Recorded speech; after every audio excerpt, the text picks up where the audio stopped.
Seja muito bem-vindo ao dia seguinte. Os três grandes venceram no regresso da Liga, com maior ou menor qualidade exibicional. O Futebol Clube do Porto e Benfica destacaram-se na classificação. O Sporting subiu ao quarto lugar. Hoje vamos falar também de um assunto sensível para todos os adeptos, neste caso os do Benfica. Estará em cima da mesa um processo que vai levar à mudança do símbolo do Benfica. São alguns dos temas que vão estar em discussão com o Paulo Baldaia, o Vasco Mendonça, o Rodrigo Roquete e o espaço kick-off da responsabilidade do Duarte Gomes. Vamos começar o programa de hoje com um lance, ao minuto 27, um lance do jogo entre o Tondela e o Benfica, em que Florentino derruba Murilo. E, meus senhores, neste caso, Hugo Miguel mostrou um cartão amarelo. Paulo Baldaia, bem ou mal? Eu amanhã já estou à espera que chegue amanhã para ver o teu programa com o Rui Santos e ver a Liga Real, para ver se o Benfica está em terceiro ou em quarto lugar, tendo em conta este jogo e esta entrada. Isto é vermelho direto, mas depois há mais uns amarelos para a frente, mas é vermelho direto sem dúvida nenhuma. Vasco, vermelho direto? Eu preferia que falássemos um bocadinho sobre as qualidades do Florentino, mas neste caso particular acho que ele se pôs muito a jeito. Mas só para corrigir o Paulo, que o programa do Rui Santos, portanto, neste caso a classificação não se alteraria, porque este lance não produziria um golo para um dos lados. Portanto, pois esse é o drama. Esse é o drama. Provavelmente continuaríamos em primeiro lugar. Jogaria uma hora com menos um, mas ganhava na mesma. Em termos disciplinares, poderia contar alguma coisa, isso sem dúvida. Não, poderia. Esta abordagem, obviamente, é imprudente e quer dizer, não há aqui forma de dourar a pílula relativamente a este lance. O lance é muito perigoso, é imprudente, poderia ter dado em expulsão e não foi o único lance em que o Florentino abusou da sorte, digamos assim. Rodrigo? Boa noite. Eu confesso que na altura estava meio a dormir, porque eu adormeci a ver este jogo. E confesso que na altura fiquei sempre um bocado apanhado de surpresa, mas depois... Mas olha que o Tondela jogou bem, devias ter visto. Mas foi um jogo que de facto adormeci, tenho que ser honesto, e portanto, mas depois revendo as repetições, parece-me que é obviamente um lance para cartão vermelho direto, põe em causa inclusivamente a integridade física do adversário, entra com os dois pés, é um tackle deslizante, perigoso, configura tudo o que são as premissas necessárias para um cartão vermelho. O Florentino é um jogador muito faltoso, acho que é um jogador talentoso, mas é isso que falta também rever um bocadinho a sua postura em campo. O meio-campo do Benfica faz muitas faltas, e o Florentino em particular. Portanto, quer dizer, neste caso, acho que até depois, mais tarde até poderia vir até um segundo amarelo, mas não é aqui a questão do segundo amarelo, era a questão do vermelho direto. O Benfica ficaria a jogar com menos um, num jogo onde teve enormes dificuldades e, portanto, poderia, obviamente, fazer com que o desfecho fosse outro. Em todo o caso, acho que é um bocadinho uma definição um bocadinho, digamos, sumária do Florentino dizer que caracterizá-lo como um jogador faltoso. Acho que há outros atributos que podem definir o Florentino, mas esse também nem sequer o considero um jogador particularmente faltoso. Uma liga com tantos jogadores conhecidos por distribuírem faltas, vá. Florentino é um deles. Não é verdade. Não é verdade.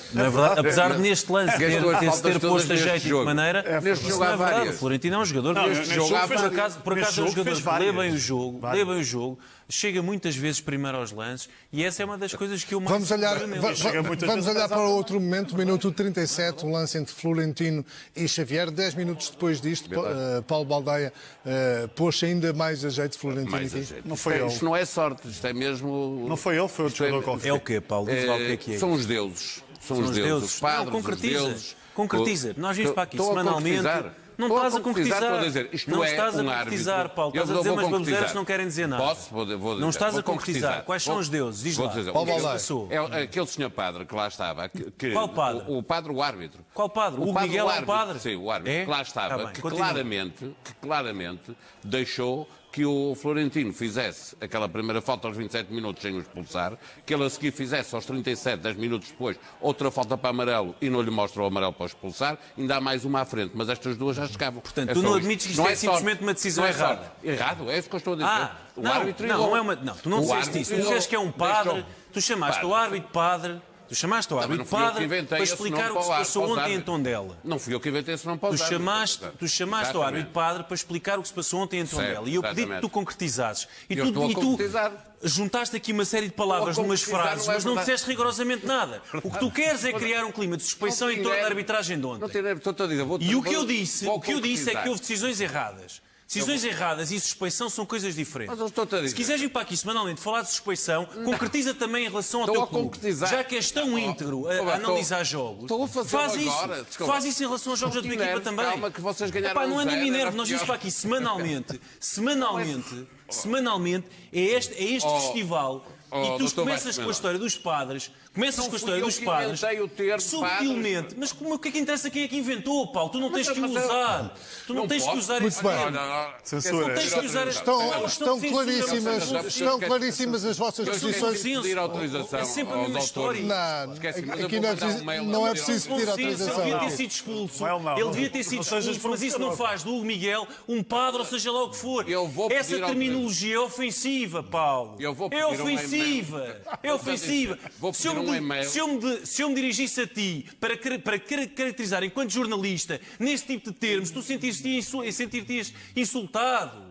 Isto é verdade. É? É verdade, é mais pura das verdades. ok. Mas sabe- E isto passa-se sabe- aqui mas sabe que há muita gente que o semanalmente, faz a jornalistas, é? com manuentos, Mas, insinuações várias sobre a integridade das pessoas. acreditas que o Hugo Pá, pelo Miguel, amor de Deus, pá. neste lance Errou o específico, senhor árbitro. Errou, com duas certeza vezes. que errou, devia ter Errou. sido expulso e abusou da sorte. Agora, vir para aqui com esta história dos padres, é pá, santa Não paciência. fui eu que inventei, ó Vasco, mete na Mas o que é cabeça. que interessa Não quem é fui eu que inventei. inventou? Pronto, eu vou já O que é que interessa quem é Eu que vou mandar inventou, um mail a Paulo? pedir autorização para falar. Não é disso que se trata. Trata-se de teres um registro que é ofensivo e que é deliberadamente ofensivo e insinuatório sobre a atuação de um árbitro que pode ter estado menos bem, mas que isso não faz Mas dele Vasco Mendonça, um Vasco implicado Mendonça, em nenhuma teia de a corrupção, verdade é seja que- lá o que for. Oh, Vasco, Diz-me Vasco, essa cabecinha, Vasco, Paulo. Vasco, O que é isto que a se faz? verdade é que a palavra padre Não é disso que se trata, João. no A palavra léxico padre do futebol existe. entrou. Pá, E entrou João, por uma João, razão, não é? Desculpa lá, João. A palavra padre existe e eu sei perfeitamente de onde é que ela vem. Vem de e-mails. Vem de e-mails. Não fui eu que inventei esta pessoa. Eu sei perfeitamente de onde vem a palavra e-mail. A palavra padre. Isso implica que tu a utilizes semanalmente para descrever a atuação de um árbitro Não. no âmbito de um jogo Não, mas da é a Liga primeira vez que eu falo. 2019-2020 que nada tem a Oh, ver Vasco Mendonça, com aquilo que consta eu volto desses atrás. e-mails. Muito bem. Vasco Mendonça, eu, Não é há a primeira nexo nenhum vez entre que eu estas utilizo. coisas. Vasco, Vou dizer outra está- vez. Senhor Muita árbitro, paciência. Está clara a tua o ideia. senhor árbitro Paulo, enganou-se é duas vezes sem semanalmente querer. isto. É Mas não, semanalmente gente, isto. Vamos pá. ouvir o Paulo Balaia para ouvir o Tu Rodrigues. achas que isto- Paulo, tu achas que isto é bonito? Queres Pronto, concluir, continua, Paulo? pá. A minha conclusão é que o senhor árbitro Hugo Miguel errou duas vezes sem querer e, tendo errado duas vezes sem querer, beneficiou duas vezes o jogador florentino, que é do Benfica, que devia ter jogado com 10 uma hora e jogou com 11 a uma hora e meia. Rodrigo, É isso. este lance. Quer dizer, este lance o jogador já não devia estar em campo. A realidade é essa. Quer dizer, acho que o primeiro cartão é que devia ter sido mostrado. Acho que o próprio VAR podia também ter dado essa indicação. Eventualmente achou que era um lance de dúvida e não interviu. Eu acho que a entrada é bastante óbvia. A primeira, esta aqui foi mais uma. Foram várias as faltas que o Florentino fez no meio campo do Benfica, o que demonstram aquilo que eu disse, que é um jogador faltoso, e que inclusivamente isso na própria Liga dos Campeões também é um aspecto a rever, porque não tem complacência cá em Portugal. E já agora, Rodrigo, ao minuto 68, um lance entre Florentino e Mufi. Vamos ver esse lance. Já agora, o teu comentário também. Consideras este choque Sim, acidental? Não, foi completamente propositado. Ele olhou para o jogador, está a olhar. fez bem, sabia bem o que estava a fazer. Houve outra sanduíche no ar que também esteve em. Houve várias faltas que o Florentino fez. É assim, eu vou-vos dizer uma coisa. Se compararmos isto, por exemplo, com a expulsão que foi do Ristovski o ano passado, que quase nem toca num jogador e foi expulso, e com aquilo que o Florentino fez naquela entrada para o cartão vermelho, porque isso percebe aquilo que são as dualidades de critérios. Também é assim que se ganham os jogos, também é assim que se ganham os campeonatos. Vasco, como é que interpretas este lance? Cuidado com o que Acho que este lance, Paulo, epá, vá lá, a sério. Foste tu que começaste com esta terminologia em que todos os árbitros em estava a Portugal, pedir ao Rodrigo todos os para ter árbitros alguma calma na são forma potenciais. como- Porque Não, tu achas calma. porque tu achas que os erros favorecem deliberadamente o Benfica, tu achas que no direito de, enquanto comentador desportivo, de utilizar a terminologia que tu bem sou adepto, entendes atenção, para mas sumarizar a atuação falo de um como árbitro adepto. e o Deixa-me só qualificar. situar. Foi isto que tu fizeste há bocadinho. Eu Relativamente, falo, desculpa, estou eu a certo, falar eu agora. falo como Estou eu a adepto. falar agora. Eu falo como Estou eu a adepto. falar agora. Está Eu bem? falo Pode ser? como O adepto. João fez-me uma pergunta a mim. Mas conclui. Eu fiz uma pergunta relativamente a este lance, não é relativamente ao Paulo. Não, o Paulo, assim que eu abri a boca, começou a falar. Eu não, eu falei, foi o Rodrigo. O Rodrigo acabou de falar, eu disse, cuidado, Rodrigo. Foi isso que se passou. Foi. Paulo, vá lá. Eu disse, cuidado, Rodrigo. Paulo, porque eu ando aqui há 2 dias, mas tu Vasco, relativamente a este lance. Relativamente a este lance, acho que é o lance menos gravoso dos 3, é isto que eu acho. E além disso, se eu já disse que o jogador devia ter sido expulso à meia hora de jogo, para mim é irrelevante o que este lance significa ou não. O jogador já não devia estar em campo. Agora, volto a dizer que daí se estabeleçam estes corolários subtis, armados e engraçadinhos, a dar a entender que todos os árbitros neste país estão maniatados, isto é pura e simplesmente ridículo. E é isto que o Paulo e o Rodrigo fazem semanalmente. Muito bem, Paulo Balai. Só para dizer muito bem. Pela saúde do Vasco Mendonça, eu só peço ao Benfica para começar a jogar um bocadinho de futebol, que é para ele ficar mais calmo. Disso, Paulo. Não se trata disso, Paulo. Não se trata disso. E Paulo, Vasco, e relativamente a este lance em si, consideras que é amarelo, não tem, há ali uma ação deliberada do... Completamente. Aliás, há algum jogador, como no Florentino, a bola passa por ele e ele não se vira para ir atrás da bola para procurar recuperar uma bola, fica parado à espera de ver o que é que vai acontecer no mesmo sítio. Neste jogo podia ter levado 4 cartões. Um deles era o vermelho, era logo o primeiro. É evidente, mas aí eu tenho que dar razão ao Vasco. É isto? Depois de discutirmos, e tanto toda a gente de acordo, que o primeiro cartão devia ter sido vermelho, tudo o resto não conta. Claro. E chegados aqui, vamos até ao momento kick-off.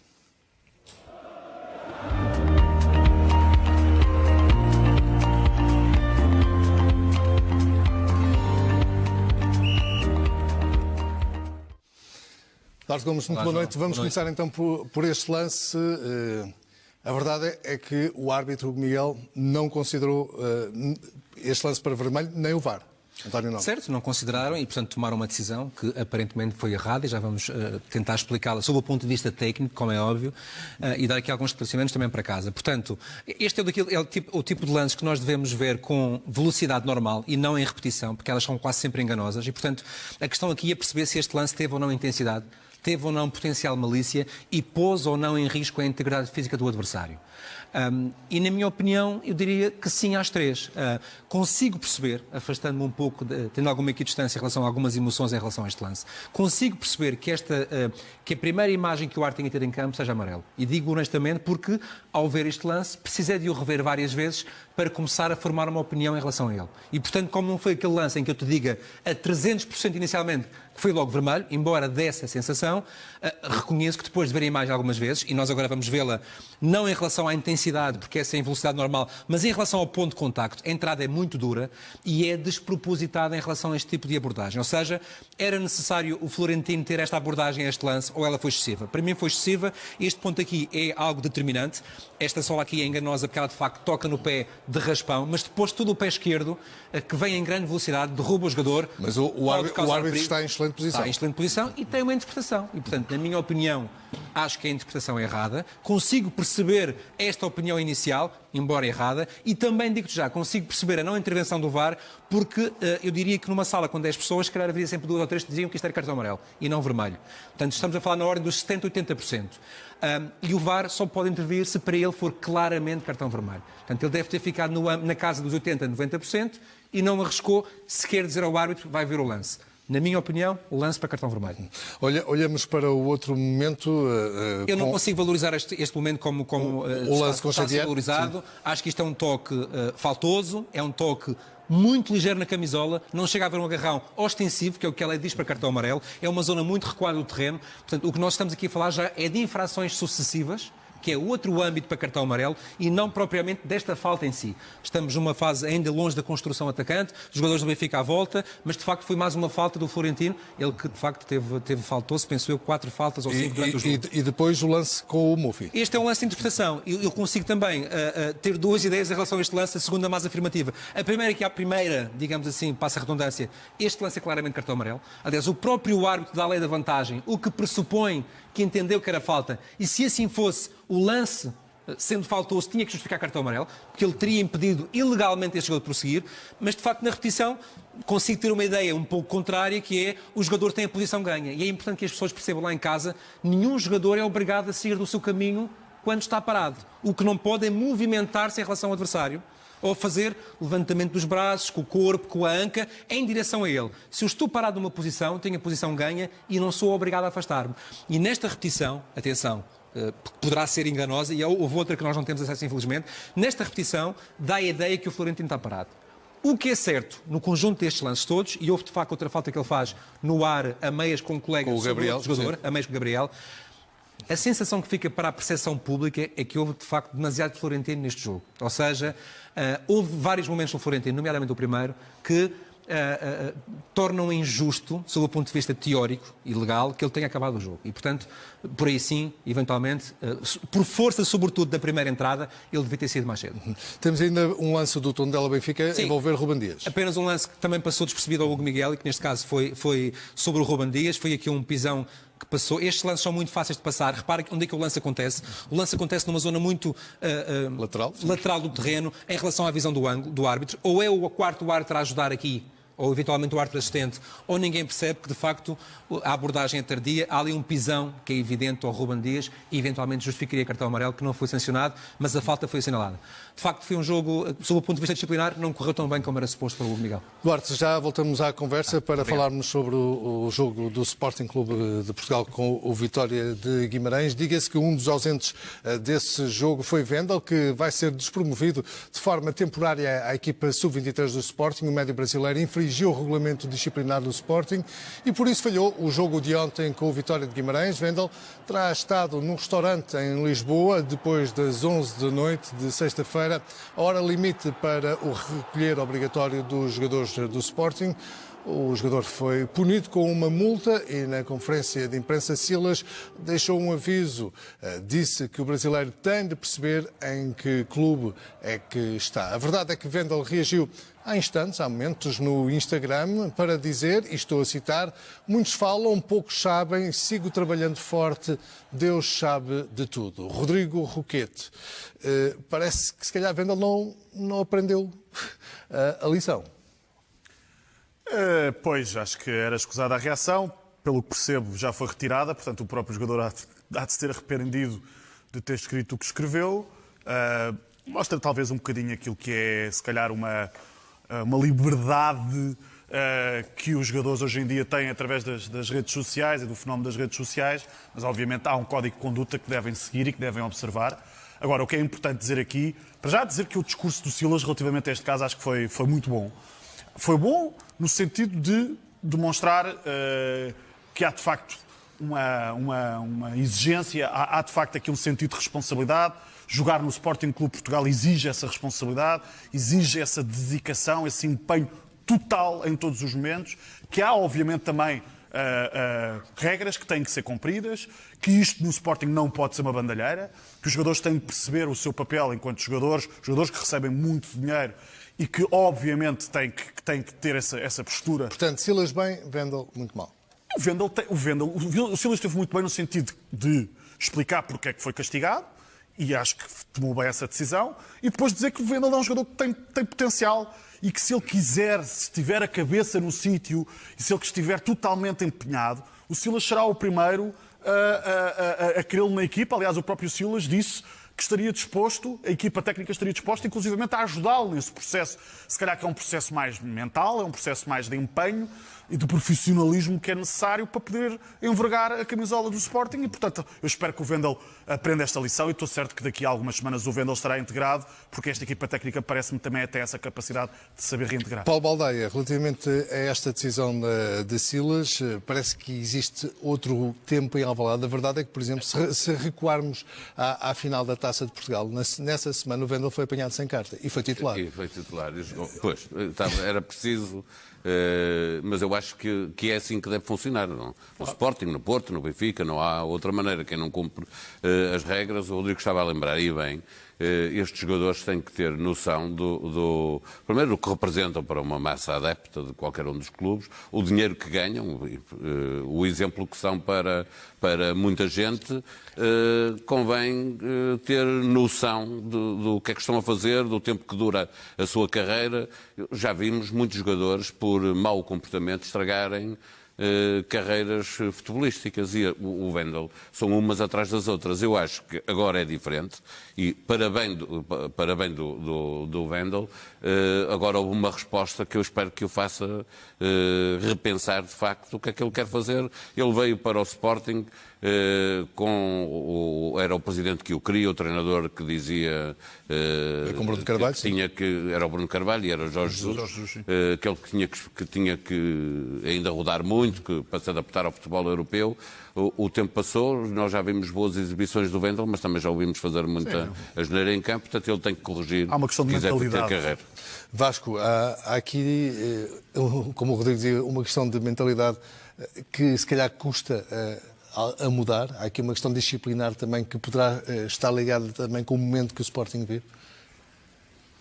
Isso é uma boa forma de descrever a situação, porque quando o Silas diz o Wendel tem que perceber em que clube é que está, eu acho que se calhar ele precisa mesmo que lhe expliquem. Ele e muita gente precisa que lhe expliquem que clube é que é o Sporting, em que clube é que o jogador está, porque na verdade o clube vive momentos de uma indefinição tão grande que eu acho que se prestam a situações, eventualmente até como esta, em que os jogadores, nomeadamente um jogador que, com Marcelo Kaiser, se tornou um dos melhores jogadores da equipa, mostrou claramente que acrescenta valor ao 11 e depois é apanhado mais do que uma vez em situações destas.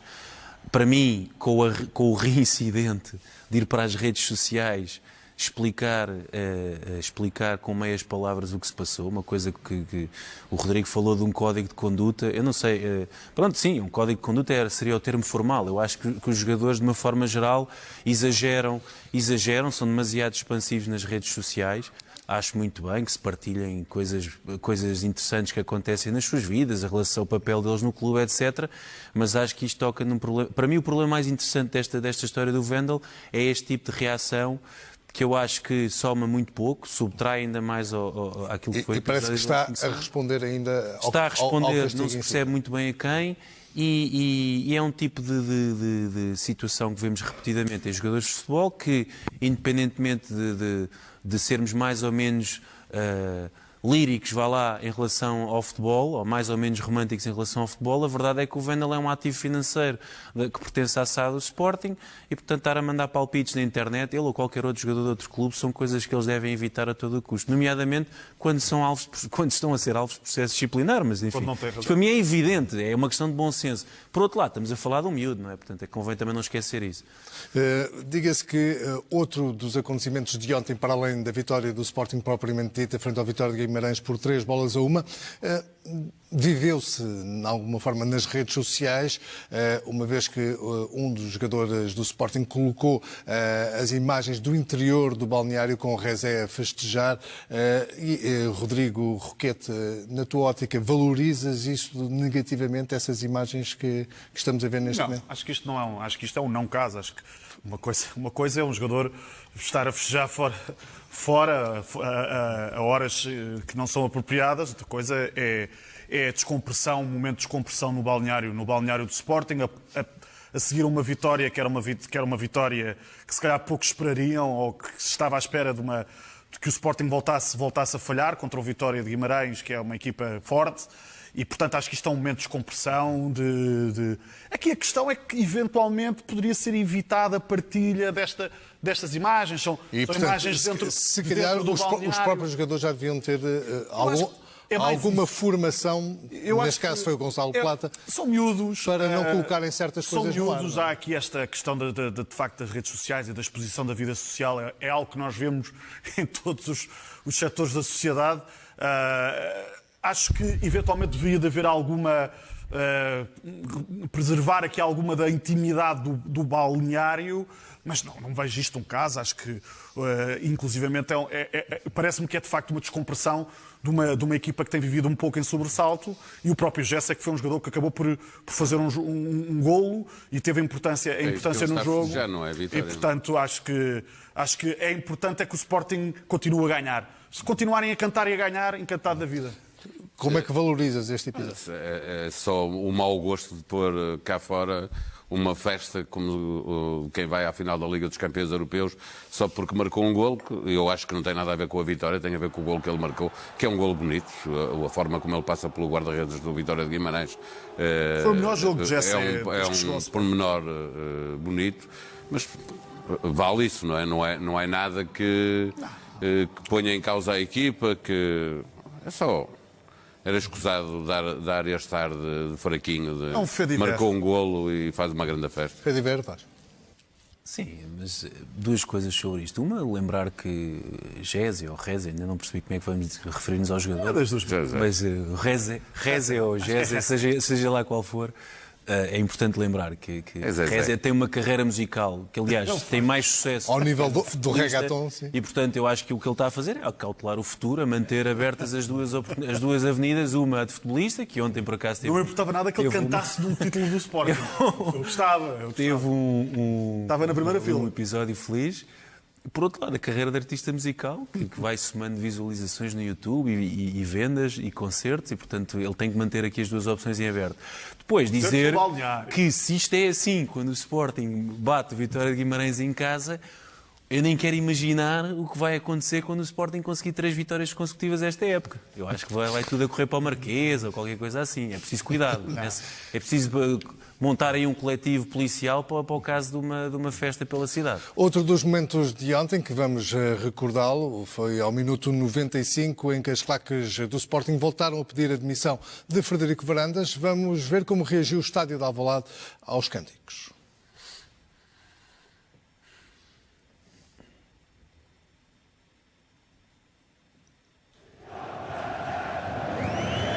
Era difícil ao Davidson passar ali por tanta gente do Sporting. Que a meio do jogo também foi assim. E esta monumental assobiadela tem a ver com os cânticos que vão entoando as claques aqui na Tribuna Sul, cantando contra o presidente Frederico Varandas, e Alvalade une-se a assobiar as claques. A claque do Sporting, Rodrigo, a ser claramente abafada com assobios por parte dos restantes sócios e adeptos no estádio de Alvalade. Achas que Varandas está a ganhar esta guerra com as claques ou são as vitórias que poderão ganhar essa guerra? Bom, o que é que eu acho? Ao contrário do que aconteceu na quinta-feira no jogo contra o Rosenborg, que as claques do Sporting apenas se manifestaram no final da partida, ao contrário do que alguns erradamente tentaram passar. Aquilo que aconteceu com o Rosenborg é que foi só no final da partida que tentaram entoar um cântico e fizeram de facto uma contestação, e entoaram, nesse caso entoaram mesmo uma contestação. Neste jogo em particular houve duas tentativas, durante a partida ainda, de entoar o cântico, e aquilo que aconteceu foi visível, foi o desagrado da maioria do estádio relativamente a essa forma de manifestação. Eu no meu setor, durante o jogo, aquilo que me pareceu é que as pessoas nem estavam desagradadas pelo facto de estar a contestar a direção, mas sim pelo facto de as claques estarem a dar aquele tipo de manifestação numa altura em que a equipa estava a jogar e, portanto, aquilo que se esperaria era que se fosse dado o apoio à equipa. Portanto, não fica claro para mim que seja uma questão de ir contra a contestação ao Presidente, mas sim a questão de não gostarem que durante a partida, no momento em que se deve apoiar a equipa, sobretudo até porque o Sporting, neste caso, estaria a ganhar, obviamente, não gostarem dessa manifestação. E eu acho que os resultados vão sempre ajudar isto. Acho que há uma parte moderada dos sócios do Sporting que, com a equipa a ganhar, não vão embarcar em críticas, em insultos, mas também acredito que essa mesma ala moderada, que o Sporting a perder jogos consecutivamente, se for preciso, põe-se ao lado das claques a cantar. Mas, como sempre, os resultados no futebol ditam a lei. O Sporting, neste momento, poderia estar a contar com 5 vitórias consecutivas, não fosse aqui a espinha entalada na garganta. Foi aquele jogo da Alverca que foi extremamente mal preparado pelo Sporting, na minha perspectiva. E o Sporting, se não tem perdido aquele jogo em Alverca, tinha somado 5 vitórias consecutivas. 5 vitórias consecutivas para as diferentes competições seria, obviamente, um sinal de alguma retoma do Sporting. A verdade é que Silas, não é, desde que pegou no Sporting, em 5 partidas, tem 4 vitórias. E, portanto, houve aí uma mudança de paradigma em relação ao que se passou. E os resultados ditam sempre esta questão. Agora, mas é preciso perceber aqui outro lado, que é destrinçar aqui as coisas. Isto também faz parte do episódio, que é um conflito que está aberto entre a direção e as claques. E isso, obviamente, parte de uma estratégia que foi montada. Se, por um lado, há a questão da quebra do protocolo, e que aí acho que não é difícil ninguém perceber que há elementos das claques que muitas vezes não cumprem com as regras desse protocolo que possam justificar a quebra desse mesmo protocolo. E outra coisa é aqui uma espécie já de alguma perseguição que está a ser feita. Colocar o som do estádio a altos berros no final para abafar a contestação, bloquear zonas da bancada, interferir com a indumentária ou com o uso da indumentária das pessoas, cancelar gameboxes, apagar o nome das claques da zona do estádio onde estavam inscritas. Quer dizer, eu acho que isso já vai um bocadinho para além daquilo que é a quebra do protocolo. Já mexeram um bocadinho a censura. Varanda está a ir com tudo, como se costuma dizer. Pois, mas uma coisa é não cumpriram as regras de um protocolo e, como tal, estão estabelecidas, conhecem as partes, as quais são as regras, não cumprindo, justifica-se que esse protocolo seja quebrado. Outra coisa é criar aqui uma espécie de censura. Eu acho que tanto uma parte como a outra, se radicalizarem o seu comportamento e as suas atitudes, vão estar a substituir aquilo que é a racionalidade e aquilo que seria o bom senso para tentar ultrapassar esta situação, e vão substituir isto por armas de arremesso e por um conflito que, na verdade, só vai gerar instabilidade. Paulo Baldeia, já não há bom senso nem da direção, nem propriamente das claques. Parece evidente. Eu estava lá, eu fui ver o jogo ao Alvalade, e, de facto, a tentativa da claque da Juveléu insultar e pedir a demissão do presidente ocorreu a primeira vez ainda com o jogo a acontecer, e, portanto, logo começaram a gritar contra o Frederico Varandas. O estádio, muito naturalmente, começou a assobiar a claque de imediato, e o que eu percebi das pessoas que estavam à volta do local onde eu estava é que as pessoas estão contra a claque, ou seja, ficaram a favor do Frederico Varandas nesta decisão, porque entendem que a claque, no caso, e isto provavelmente tem a ver também com as claques no Benfica e no Porto e nos outros clubes, que é preciso estar sempre a perceber qual é o poder real das claques e obviamente todos nós defendemos que não pode haver clubes que são dominados por claques. Não? E eu acho que o sentimento da maioria dos adeptos e sócios do Sporting é que, principalmente a Juveléu, tinha poder a mais. E, portanto, desse ponto de vista, parece-me que o Frederico Varandas ganhou algum tempo e algum espaço para gerir. Quanto tempo é que vai valer? Estavas a perguntar se era por ele ter feito aquilo ou se eram as vitórias. Pois vai valer o tempo até haver uma crise de resultados outra vez, não tenho dúvida. Que logo que se isso acontecer, o presidente do Sporting, que agora tem, pareceu-me evidente, um maior apoio do que tinha antes de tomar esta decisão contra as claques, perde muito facilmente esse apoio se de repente houver novamente uma crise de resultados e o Sporting acabar ultrapassado por vários clubes. A verdade é que agora passou do 7º para 4º, ganhou a Vitória de Guimarães e, portanto, as coisas correm melhor. O Presidente tem mais tempo e fica mais escuro no lugar. Respiram um pouco melhor. Vasco, faz sentido um jogo em que o Sporting está a ganhar por 3-1, começarem este tipo de cânticos num jogo que tinha uma carga, como o Rodrigo já aqui salientou, de dificuldade superlativa, que a maior parte dos adeptos sportinguistas tinham muitas dúvidas relativamente ao desfecho deste jogo, pelo momento que a equipa atravessa e pela derrota na taça também. Isto faz sentido? Não, é pouco inteligente. E é pouco inteligente. Mantenho o que disse aqui na semana passada, como ponto de partida para a análise, que é, parece-me a mim que Frederico Varandas, em virtude da situação de grande fragilidade que vive atualmente no Sporting, mais ele até do que o Sporting em si, curiosamente. O Rodrigo dizia bem que o Sporting com Silas tem feito melhores resultados. É verdade que foi eliminado a taça de uma forma, enfim, confrangedora, mas em todo o caso as estatísticas são favoráveis neste percurso de Silas. Mas quando Frederico Varandas escolhe hostilizar ou criar na claque um vilão nesta história, o que faz, na minha opinião, foi instrumentalizar a claque a propósito de um alegado episódio de violência a que poucas ou nenhumas pessoas assistiram. isto não invalida que todo e qualquer episódio de violência num recinto desportivo seja grave e deva ser condenado e punido exemplarmente.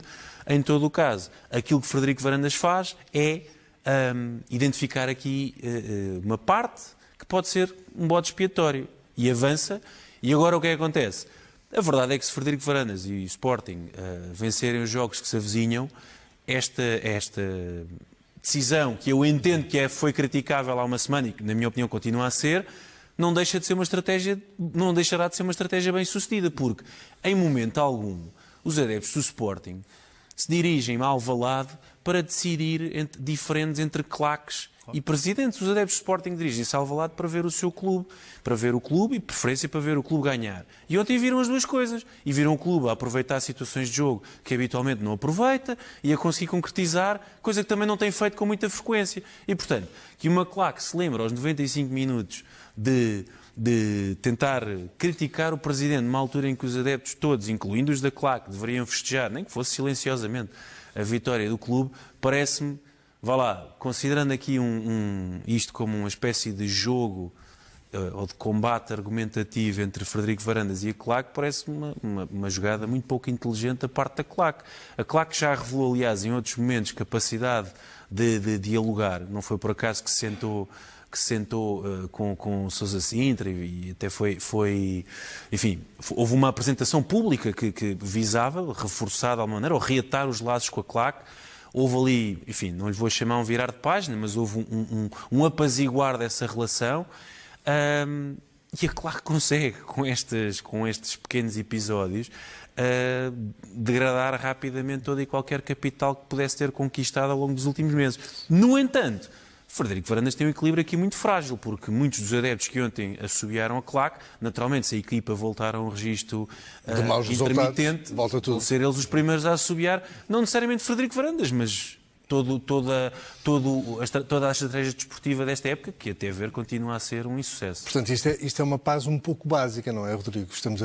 O Sporting está a viver chamar isto de paz é complicado, mas ver a maioria dos adeptos do estádio José Alvalade a insurgir-se contra as claques é apenas e só porque houve uma vitória. Se acontecer mais maus resultados, faz sentido uma presidência, uma direção de Frederico Varandas estar tão suscetível a uma situação destas, tão volátil? E não parece, eu acho que neste momento não parece que a direção esteja disposta a recuar na decisão que tomou. Acho que tem sido bastante evidente e tem sido bastante vincada a posição, e é uma posição extrema. Eu preferiria sempre que tudo o que possa gerar instabilidade no clube pudesse ser resolvida de uma forma mais cautelosa, de uma forma com melhor... E quem é que vai ganhar esta guerra? Eu acho que isto não é daquele tipo de guerras que haja vencedores, na minha opinião. O que é que eu acho? Acho que se há protocolos e há regras que têm que ser cumpridos, as claques não podem nem devem querer ter ingerência naquilo que é a gestão de um clube. Acho que, obviamente, isso é condenável. Os fenómenos de crime e de crime organizado, de violência, que são, obviamente, não digo que são todas as pessoas das claques, nem é aquilo que é a missão original das claques, mas que algumas pessoas levam a cabo, obviamente, que também tem que ser penalizado, e o próprio Estado deve ter um papel interventivo aí. Agora, não se pode confundir aquilo que é, obviamente, o cumprimento de regras também com alguma censura e com alguma perseguição. Não se vai reescrever a história. As claques também não vão acabar assim de um momento para o outro. São claques, por exemplo, o caso da Juventude Leonina é a maior claque e a claque mais antiga do futebol em Portugal, portanto é uma claque histórica. As coisas de repente não se resolve simplesmente porque se tomou uma decisão fazer com que isto desapareça. Aliás, também é preciso dizer que as claques, durante grande parte da partida, apoiaram a equipa com cânticos, com incentivos. De facto, houve ali alguns momentos que mostraram algum desagrado. Inclusivamente teve a ver também com a questão da tocha que foi lançada, que é uma questão que sempre foi criticada em Alvalade, já não é de hoje. E outra vez uma tocha para cima do guarda-redes do Sporting. Sim, mas não parece que seja... Mas atenção, não parece que seja para atingir... Também não parecia, quando era com o Patrício. Não parece que seja para atingir. Desculpa, incomoda. Sim, com outra vez contra o Patrício também achavam que era para festejar. Mas vamos lá ver uma coisa. E foram mas aí foram muitas tochas. Sim, mas aqui foi uma também. Aqui não estamos perante um caso de tentar atingir guarda-redes. Foi uma tocha que foi arremessada e logo aí gerou logo de alguma forma uma reação das pessoas, porque isso envolve... Vai haver uma penalização, vai haver uma multa, não é? E, portanto, eu acho que as pessoas têm o direito de contestar e devem ter o direito de contestar. Acho que há momentos certos para o fazer. Obviamente, quando uma equipa está a jogar, uma equipa que está num processo ainda de recuperação psicológica, anímica, de motivação, sentir a tensão nas bancadas é algo que não é bom. E mesmo para as famílias que querem ir ao jogo, que têm algum receio, se calhar, de levar as crianças, porque sentem que existe essa tensão. Imaginemos que o Sporting, por exemplo, não estava a conseguir ter um bom resultado entre campo contra o Vitória de Guimarães, essa tensão iria subir de tom e cria-se ambientes nos estádios que nós temos que ter algum cuidado. Deve-se preservar o bom ambiente nos estádios, para as famílias continuarem a ir aos jogos. O Sporting orgulha-se de ter um ambiente fantástico no estádio de Alvalade, que deve continuar a ter. Agora, isto, como o Paulo disse, o Vasco disse, e eu acho que estamos todos de acordo, isto tem apenas a ver só com a questão dos resultados. Neste caso em particular, vai para além disso, porque há aqui questões de radicalização da postura, tanto das claques como da própria direção. Paulo, não pode haver vencedores desta guerra? Mas, quer dizer, pode vencer os dois. Sobre isso não há...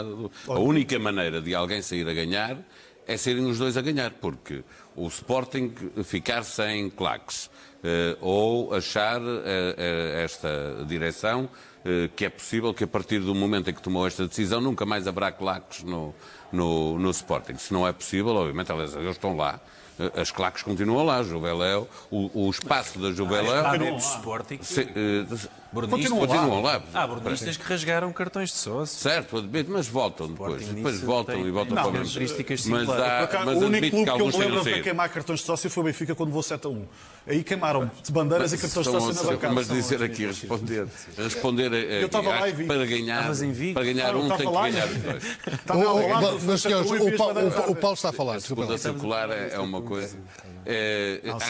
Tem que ganhar os dois, portanto há uma altura em que vão ter que se entender. Ou ganham os dois ou perdem de alguma forma os dois. Vamos olhar para alguns lances deste jogo entre Sporting e Vitória de Guimarães, que desde logo o golo de Rezé ao minuto 28, olhamos para a jogada também em si.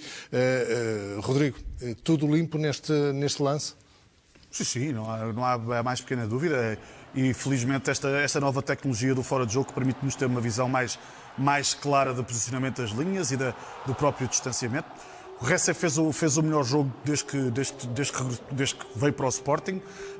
Curiosamente, na posição que o próprio presidente Frederico Varandas disse que ele poderia jogar. É um facto que de facto fez aqui o primeiro golo. Acho que terá... Quantos golos é que tem o Raul de Tomás no campeonato? Tem um? No campeonato nenhum, zero. Então o Ressa já tem mais golos que o Raul de Tomás. Tem um na Liga dos Campeões. Que é o Zé, que é mais fácil. Pronto, tem tantos golos como o Raul de Tomás no Benfica e, portanto... Espero que o Ressé continue a fazer golos, que era importante para o um grande gol. Sobre este lance, bom movimento não vejo razão para polémica, mas eu adoro que o Rodrigo, um tipo que gosta tanto de futebol... provocaçãozinha. Gosta tanto de futebol. Tu estás sempre a provocar, vais sempre a analisar táticas e não aguentas uma picadinha. Falas mais do Sporting que do Benfica. Consiga comparar o Reze. Dizer que é o melhor jogo. Pai, que foi quase o único jogo dele no Sporting. Não foi nada, já jogou várias vezes. 3 ou 4 vezes, mas sempre foi o melhor jogo. Como suplente utilizado. O que é certo é que foi o melhor jogo. Aquilo não correu bem, nem ele nem a ninguém. É o melhor jogo deste jogo. Foi destaque no jornal Marca, no jornal espanhol. Foi destaque no jornal espanhol Marca. O primeiro golo. A reabilitação de Reza em curso. Mas a Marca segue com muita atenção, porque desde que o Real Madrid o vendeu ao Paris Saint-Germain. Há uma época que ele faz no Real Madrid em que ele foi um grande destaque, atenção. Por isso é que também deixou... Foi um ano de 2012 notável. Mas, de facto, nessa altura, o Ressa impressionou o mundo do futebol. Ninguém pode dizer o contrário. Paulo, não há nada a dizer deste lance. Mais uma vez, eu vi ao vivo este golo e fiquei, não tenho ironia nenhuma, fiquei mesmo deslumbrado com a forma como ele arruma com o guarda-redes. Acho que a forma simples como ele faz, ele é jogador, eu acho que ele pode dar muito mais do que já deu ao futebol. Agora, não sei como é que se resolve, não é? No balneário. Ele tem que fazer outras coisas para além daquelas coisas. Também não teve, o Miguel Silva não teve uma noite feliz. E por falar em Miguel Silva... Londres, este guarda-redes está Londres, num mau então, momento. acho que ainda foi pior. Em muito mau Coitado. momento. E por falar em Miguel Mas Silva, desta olhamos forma, para o minuto não- 45, o lance entre Miguel Silva e Bruno Fernandes. A jogada é esta, começa aqui, num lance entre Acunha e Edwards, depois desenvolve-se e temos o lance todo, porque também o Duarte Gomes vai analisar esta situação daqui a bocado. Rodrigo, na tua ótica. Acho que nesta jogada o que acontece é um duplo erro do árbitro. É um duplo erro porque no início da jogada parece-me que há uma falta do Acunha e, portanto, logo aí deveria ter sido assinalada essa falta. Portanto, há um primeiro erro. O segundo erro é que há um penalti evidente do Miguel Silva e é questão de se ele está em projeção ou não. Quer dizer, não interessa se o jogador está em pé, deitado ou projetado, se leva com o braço na cara ao ponto de lhe fazer, inclusivamente como o próprio Bruno Fernandes partilhou hoje, um olho negro, óbvio. E temos essa imagem do Instagram. O Miguel do Bruno Silva não Fernandes. quis jogar a bola, o que quis foi tentar impedir, com o braço atinge a cara. O que é que acontece? Acontece que, a partir do momento em que o árbitro vai consultar o VAR, aquilo que todos ficámos a perceber é que o árbitro resolveu, na cabeça dele, que isto não era lance para grande penalidade. Segundo o erro do árbitro. Se o árbitro tem validado este lance como sendo um lance de penalti, o que aconteceria é que provavelmente teria recuado à falta do Acunha. Como não recuou à falta do Acunha e foi canto, na perspectiva do árbitro não houve penalti. E esse, para mim, é um erro. Portanto, é o erro, porque no início da jogada há uma falta do Acunha, e há o segundo erro na avaliação desta jogada, que para mim seria jogada para grande penalidade, mas que nesse caso reverteria para uma falta no caso de... Olhando para esta imagem e depois olhando para a fotografia do Instagram, mas se peço ao Henrique Torres Pereira, ao nosso realizador, se puder voltar atrás para aquela imagem também, é porque aqui o Bruno Fernandes está com o olho esquerdo negro, não é? Mas ele parece ser atingido no olho direito, pelo menos. Mas atenção, que isto é uma câmara. Atenção, que pode ser aqui, pode haver um efeito. Pode haver um efeito de espelho. Sim. O olho direito, eu esclareço. O olho direito foi nos festejos da vitória com o Reis já no balneário. Não há. Mas houve ali os copos à mistura e a coisa correu mal. Não, mas é a sensação que dá. Mas atenção que isto pode, não sei, é um bocado difícil dizer por essa questão, porque até há efeito de espelho relativamente à questão das câmaras. Agora, não parece que o Bruno Fernandes... Não parece que o Bruno Fernandes... A câmara das selfies pode fazer... Não tenho a certeza, atenção. Eu também não tenho a certeza, isto pode acontecer. Mas também não parece que o Bruno Fernandes, eu até acho que o Bruno Fernandes diz isto, até em tom de brincadeira para o Guarda-Redes do Vitória de Guimarães, não é por maldade, não parece que o próprio Bruno Fernandes fosse levantar esta questão se não fosse de facto... Vê-se as letras da camisola que está invertida aí. Exato, é efeito de espelho, porque exatamente o erro é totalmente meu e neste caso desta interpretação. Mas, portanto, é mesmo. Trabalhar com criatividade é mesmo efeito de espelho. Estas questões. Vasco, na tua ótica, este lance a envolver o Bruno Fernandes e o guarda-redes do Vitória de Guimarães devia ter dado penalti? Mas eu acho, não querendo mesmo ser parcial na análise, mas parece-me que o Bruno Fernandes vai em queda. E ainda que o Miguel Silva aborde o lance numa aparente tentativa de impedir o Bruno Fernandes de chegar à bola, onde na verdade não chegaria, do que propriamente de jogar a bola, esquecendo a falta no início do lance, porque o Rodrigo tem razão, se o árbitro de facto parte para isto com uma análise que ignora a existência de um penalti, não vai poder recuar. Exatamente. Não iria poder recuar para ver esta falta que existe. O árbitro considerou que não era penalti, senão tinha que reverter para o lance do Acunha. No entanto, pronto, eu divido-me aqui entre esta análise que o Rodrigo faz, que é correta, de facto, e a dúvida sobre se, existindo este contacto, que de facto existe entre o Miguel Silva e o Bruno Fernandes, como aliás se vê neste post Instagram do Bruno, se num lance em que o Bruno Fernandes está efetivamente fora da... Parece-me a mim, porque ele está em queda, ele não vai chegar à bola de maneira nenhuma. Aliás, basta ver no momento do contacto, o Bruno Fernandes já está a cair. Portanto, não é o Miguel Silva que provoca a queda do jogador. Sim, mas ele estica o braço. Atenção, Vasco, a questão eu admito essa interpretação.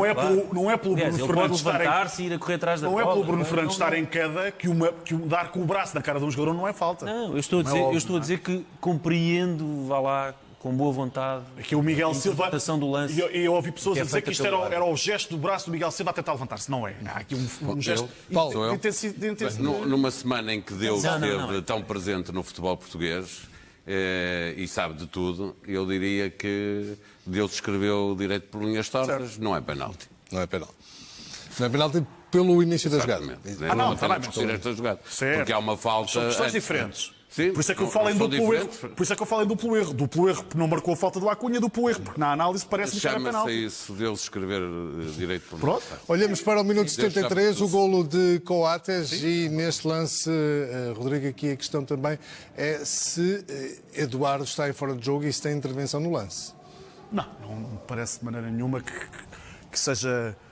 Há aqui uma cabeçada clara do Coates, há um movimento do guarda-redes para tentar segurar a bola. O Coates toca na bola, inclusivamente, ainda antes do guarda-redes do Vitória conseguir pôr a mão por cima da bola. Bastaria ter a mão por cima da bola para configurar a bola controlada. Não é o caso. Portanto, ele não tem a mão em cima da bola quando com a biqueira o Coates toca na bola, antecipa-se ao guarda-redes. Portanto, parece-me, na minha opinião, um lance limpo e que foi um gol que caiu um bocadinho do céu e foi uma altura muito importante para o Sporting. Vasco? Exatamente, como o Rodrigo disse, não há nada neste lance. Parece-me que o Miguel Silva de facto teve 2 noites muito pouco felizes, quer em Londres, quer em Alvalade ontem, mas já que estamos aqui a falar do Sporting Vitória de Guimarães e porque provavelmente não terei outra oportunidade no programa de hoje, eu queria aqui dar os parabéns aos adeptos do Vitória de Guimarães que foram a Londres e que, mais do que tanto eles como os jogadores, mas os adeptos mais do que qualquer outro interveniente no jogo mereciam ter saído de Londres com a vitória. Eu fiquei impressionadíssimo e orgulhoso de ver adeptos de uma equipa portuguesa, enfim, considerada mais pequena, a representarem a Vitória de Guimarães como um verdadeiro grande, e acho que estão de parabéns por isso. Paulo, relativamente não está fora de jogo, mas não interfere na jogada, portanto o golo é legal, não me parece que haja dúvidas. E volto ao contacto com o Duarte Gomes. Duarte, vamos olhar para estes lances também. Vamos começar então pelo primeiro momento. Vamos, e o primeiro momento, porque também é importante fazê-lo, para valorizar aqui uma dupla boa decisão da equipa de arbitragem. E quando há decisões que são relevantes para o desfecho do jogo e que são mal tomadas, são aqui faladas, porque fazem parte. Esta foi uma excelente decisão a dobrar. Portanto, estamos a falar do lance que dá o primeiro gol do Sporting.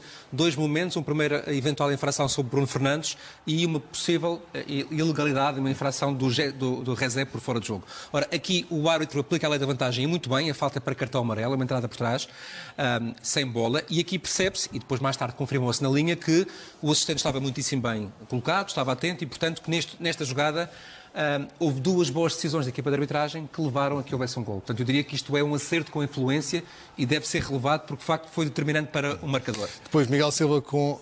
Este lance já aqui falamos algumas vezes, Bruno Fernandes, e não deste lance em particular, mas da natureza técnica dos lances. E é importante que lá em casa as pessoas também percebam um pouco esta ideia. A grande pergunta aqui, e nós já vamos perceber que aqui há uma falta do Acunha, e, portanto, estamos a falar de um possível pontapé de penalti ou não, é irrelevante, porque, de facto, se fosse assinalado, esta jogada seria morta à nascença por esta falta, e parece-me pacífico isto, a falta é clara. Mas dizer-te o seguinte, a grande pergunta que as pessoas devem fazer lá em casa é perceber se um jogador em queda, se for carregado, empurrado ou rasteirado, se sofre a mesma falta ou não. Porque, de facto, não há aqui dúvida absolutamente nenhuma, e vamos agora deixar o lance correr desde a sua fase inicial, portanto, a falta do Acunha, na mesma jogada que depois vai expultar o lance do Bruno Fernandes. A pergunta é, um jogador em queda, que ainda assim sofra um contacto para falta, é falta ou não? E a resposta é sempre falta. E isto permite uma analogia que nada tem a ver com o futebol, mas imagina-te num abismo, em que tu estás a saltar e há alguém que te empurra.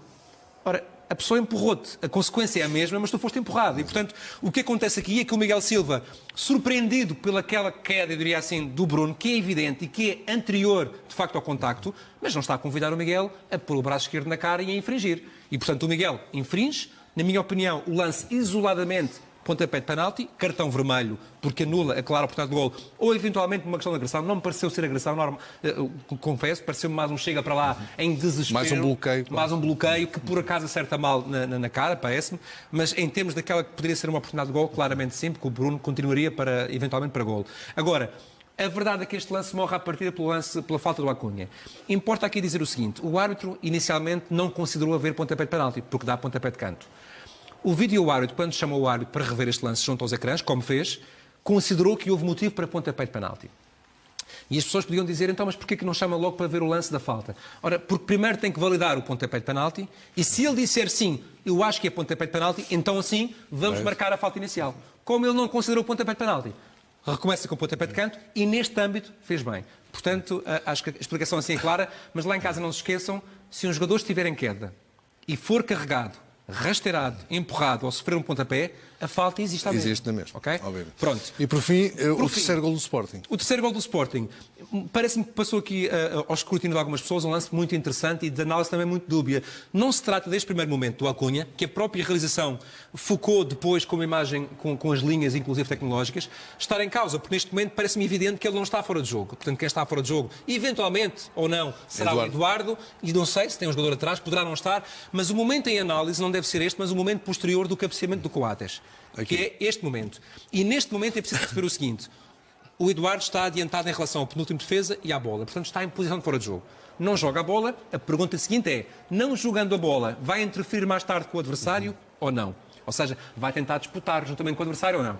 E este é um lance interessante porque, teoricamente, nas leis de jogo escritas, parece que ele de facto interfere, já vamos ver porquê. Na prática, entendo que não interfere. E, portanto, aqui temos uma boa dicotomia entre a diferença entre aquilo que é o livro e a prática do jogo. Se repara, portanto, ele está em posição irregular, certo? Sim. E neste momento ele faz esta trajetória de correr à bola e tentar disputar a bola com o Miguel. Teoricamente, ele está a interferir com o guarda-redes. Não há a mínima dúvida para mim. E, portanto, poderia ser punido por isto. Na prática, a verdade é que o Miguel está sempre a focar no Coates, e só no Coates, porque é o jogador que o ameaça neste momento. Se reparares bem aqui, o próprio Eduardo até possivelmente pode tocar no pé do guarda-redes. Não é clara esta imagem, nenhuma imagem é clara, mas não tem que o fazer para estar a interferir. Vai claramente à bola, está a centímetros do guarda-redes, portanto do adversário, e teoricamente tem interferência com ele.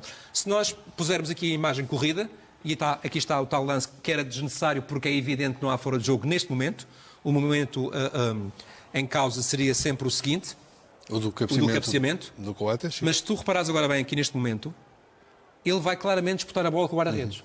E se ele está fora de jogo, em teoria, este momento que nós vamos aqui parar na imagem, este momento em que ele aparece aqui, ele está claramente na zona de ação do guarda-redes e tem interferência teórica com ele. Repito, mas portanto, prática, aqui é um lance de clara interpretação também. É, e eu consigo compreender a interpretação de não punir. Porquê? Porque, de facto, na prática, eu acho que o Miguel nunca sentiu que houve interferência daquele jogador, porque ele está sempre a olhar para quem cabeceia, que é o Coates, e para quem faz a recarga, de facto é legal, porque há pouco o Rodrigo disse muito bem, o Miguel nunca teve a bola prensada contra o solo, e isto sim seria ter a bola controlada e era falta, portanto ele ter a palma da mão em cima da bola contra o solo já não podia ser tirada, nunca chegou a acontecer, o Coates antecipa-se, e portanto, na minha opinião, o foco do Miguel esteve sempre no Coates. Portanto, esta interferência teórica eu compreendo que na prática não tenha sido punida, mas é um lance interessantíssimo para nós percebermos bem as linhas limite entre estas duas realidades. E já voltamos à conversa para os lances do Futebol Clube do Porto e olhemos então para essa vitória portista por 3-0 frente ao Famalicão, e Paulo Baldeia, terá sido a melhor exibição do Porto depois do Jogo da Luz? Pois, juntamente com a do Salão de Festas, sim. Acho que foram as duas grandes exibições do Futebol Clube do Porto. Vêm as duas no seguimento de maus momentos do Futebol Clube do Porto, de derrotas, e mostra que o Porto tem capacidade de dar a volta aos maus momentos com grandes exibições, com bons resultados e sem margem para dúvida, quer no jogo na Luz, quer este jogo no Dragão. Foi um grande jogo do Futebol Clube do Porto, muito diferente, mudou o sistema de jogo, regressou ao 4-3-3 e, acima de tudo, fazer uma coisa que, por acaso tinha escrito sobre isso no domingo, no jogo, de pedir, como adepto, que o Porto troque mais a bola, porque tem capacidade para isso, porque isso diminui o risco de perder a bola em zonas que depois são muito complicadas. E o que é que respondes às más línguas que falam em 3 ofertas do Famalicão no jogo? Olha, respondo que, já agora aproveito para anunciar, vou apresentar uma queixa no DIAP, no Ministério Público. Há um jogo esta época em que o adversário do Futebol Clube do Porto não rematou uma única vez à baliza do Futebol Clube do Porto. Esteve 2 minutos a ouvir ao Lés, 44 passos, 87 toques. Não fez nada para impedir o Porto de ganhar 2-0 nesse estádio. Portanto, eu vou apresentar queixa contra o Benfica por ter facilitado o jogo ao Futebol Clube do Porto na terceira jornada. Vasco, consideras que estavas à espera de mais Famalicão neste jogo? Ou houve realmente um Porto superlativo? As duas coisas. Estava à espera de mais Famalicão, mas acho que o Famalicão tentou jogar, digamos assim, olhos nos olhos com o Flóculo do Porto e isso acabou por provocar uma avalanche ofensiva do Porto. Portanto, relativamente àquilo que foram os lances que resultaram em golo, são erros defensivos, são erros defensivos uns mais caricatos do que outros. Mas também não é a primeira vez que acontecem, portanto não, acho que enfim, se eu fosse outro tipo de adepto, faria uma leitura diferente e não sou. Ai, a coerência. Ui, o quê? Rodrigo. Isso é de um grande Acabei de cinismo. dizer que não sou, Rodrigo. Isso é um grande Mas cinismo. deixas no ar. Não deixo no ar. Não deixo no ar. Mas levantei a questão. questão. Não, estou a dizer, se fosse outro adepto, que não sou. Se fosses, Realmente essa velha tática. Tocaste na ferida. Continua, não toquei em ferida nenhuma, João, e não toquei em ferida nenhuma, portanto, neste caso tenho que corrigir, não toquei em ferida nenhuma. O Flóculo do Porto venceu justamente. O que eu disse, e repito, é que houve erros caricatos da defesa do Famalicão. E acho que toda a gente os viu. Agora, que isso configura alguma outra coisa que não erros dos jogadores? Mas olhando, Vasco, para esta jornada... Responder ao quê, Paulo? Porque é que isso acontece? Porque responder ao quê? Eu fiz alguma pergunta? Não. Eu fiz alguma... É que eu não fiz nenhuma pergunta. Não, mas não estou a Estás a dizer que vais responder? Mas nós podemos interromper uns aos outros. Sim, posso dizer uma coisa. Mas Se o Porto responder, pressiona tantas vezes e está a pressionar alto toda a gente, quem viu o jogo, não é? Viu o Porto a pressionar logo à saída para impedir que o Famalicão pudesse ir para o ataque a construir desde a sua baliza. Ora, se o Porto está permanentemente a pressionar os jogadores do Famalicão, toda a gente sabe, aliás, o Benfica já fez isto no ano passado, que provoca o erro do adversário. Foi isto que aconteceu. Porque o mesmo Famalicão que teve aqueles erros fez o defende grandes defesas, os defesas e o meio-campo do Famalicão impediu o Porto várias vezes de marcar golo, porque este jogo podia ter terminado 10-0, 10-1 se considerarmos o remate, que é mais do que o que o Benfica fez ao Futebol Clube do Porto. Tinha dado 10-1 se fosse tudo caricato. Não é tudo caricato. Os erros provocam-se. Mas Vasco Mendonça. Já agora, tu respondeste aqui com essa afirmação só para perceber. Porque é que há erros caricatos? Não, porque eles são provocados. É isso. Então, mas é que não me deixaste terminar, porque eu ia falar da excelente exibição que o Futebol Clube do Porto fez. Tens tempo, Como já tive a oportunidade, inclusivamente, de dizer anteriormente, o Porto fez uma excelente exibição. O Porto vence por 3-0, podia ter marcado muito mais golos. É verdade que... A única defesa que o guarda-redes do Futebol Clube do Porto faz na primeira parte é uma excelente defesa do Marquezine. O Porto demonstra que tem aqui claramente reforços para esta temporada. Continuam a afirmar-se em jogos especialmente importantes, como foi o jogo de ontem e o jogo do Benfica. O Futebol Clube do Porto tem unidades em crescendo, como é o caso do Corona. O Futebol Clube do Porto aproveita bem os erros defensivos, porque não chega que a bola seja colocada nos pés de um adversário. Vasco, dos três grandes, o que está a jogar melhor neste momento? Ou pelo menos o que se apresentou melhor depois desta paragem do mês? Eu não diria que o Futebol Clube do Porto está a jogar melhor. Eu faço uma avaliação do jogo de ontem, em como foi decididamente uma das melhores exibições de um candidato ao título esta época. E, portanto, isto foi o jogo que eu vi. Portanto, Paulo, voltando ao início, eu falei de erros caricatos, não para insinuar coisas, mas no contexto de uma análise ao jogo, que agora sim acabei de fazer, e que elenca os vários motivos que fizeram no Porto um justíssimo vencedor ontem. Isto é o tipo de exercício analítico que tu és incapaz de fazer. Tu és incapaz de fazer isto. Tu é mais padres e vitórias do Benfica que acontecem por obra e graça do Espírito Santo. Mérito nos adversários, está quieto. Mérito nos adversários não existe. Pronto. O Futebol do Porto é este colosso que empata com o Rangers na quinta-feira, levou um banho de bola do Gerard, certo? Tu até chamaste de derrota, tu ficaste tão desorientado que há pouco disseste que o Porto perdeu. Perdeu. Ficaste tão desorientado que até falaste de uma derrota. Voltas depois que perdeu, e vem de uma derrota. Para te lançares, o pai enorme na Holanda, estás enganado. É que perdeu mesmo. Eu não sei se vocês foram conquistar algum título ontem, porque...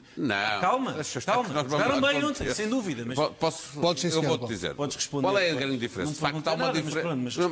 Mas não, responder à tua tese. Certo. Não é, responder não é apenas a perguntas, é também ao que se ouve do outro lado. Qual é a grande diferença? É que eu falo de padres, explico, o senhor teve azar, o senhor padre, Deus ajudou. Expliquei disso direitinho. Não faço assim. Se fosse outro adepto... Sabes quem era o adepto em que eu estava a pensar? Explicar. Sabes quem era o adepto em que eu estava a pensar? Se eu fosse o Paulo Baldaia, vinha para aqui com uma linga-linga, sobre jogadores e malas-chaus e mais não sei o quê. Muito bem. Um de cada vez. Não, então deixa-me terminar. Já passa a palavra ao Paulo. Como eu não sou esse tipo de adepto e abomino a análise semanal do futebol com base nesse tipo de teses conspiratórias, repito, abomino esse exercício semanal. Mas elas podem existir. Elas podem existir quando forem provadas e demonstradas de forma cabal. Não há nada no jogo de ontem, como não há nada em jogos anteriores em que o Benfica beneficiou de erros defensivos que demonstram o que quer que seja. Quem faz essas afirmações e vem para programas semanais fazer esse tipo de afirmações, como o Paulo já fez anteriormente, tem que demonstrar o que quer dizer. Muito rapidamente, Paulo, podes responder. Deste uma palavra agora?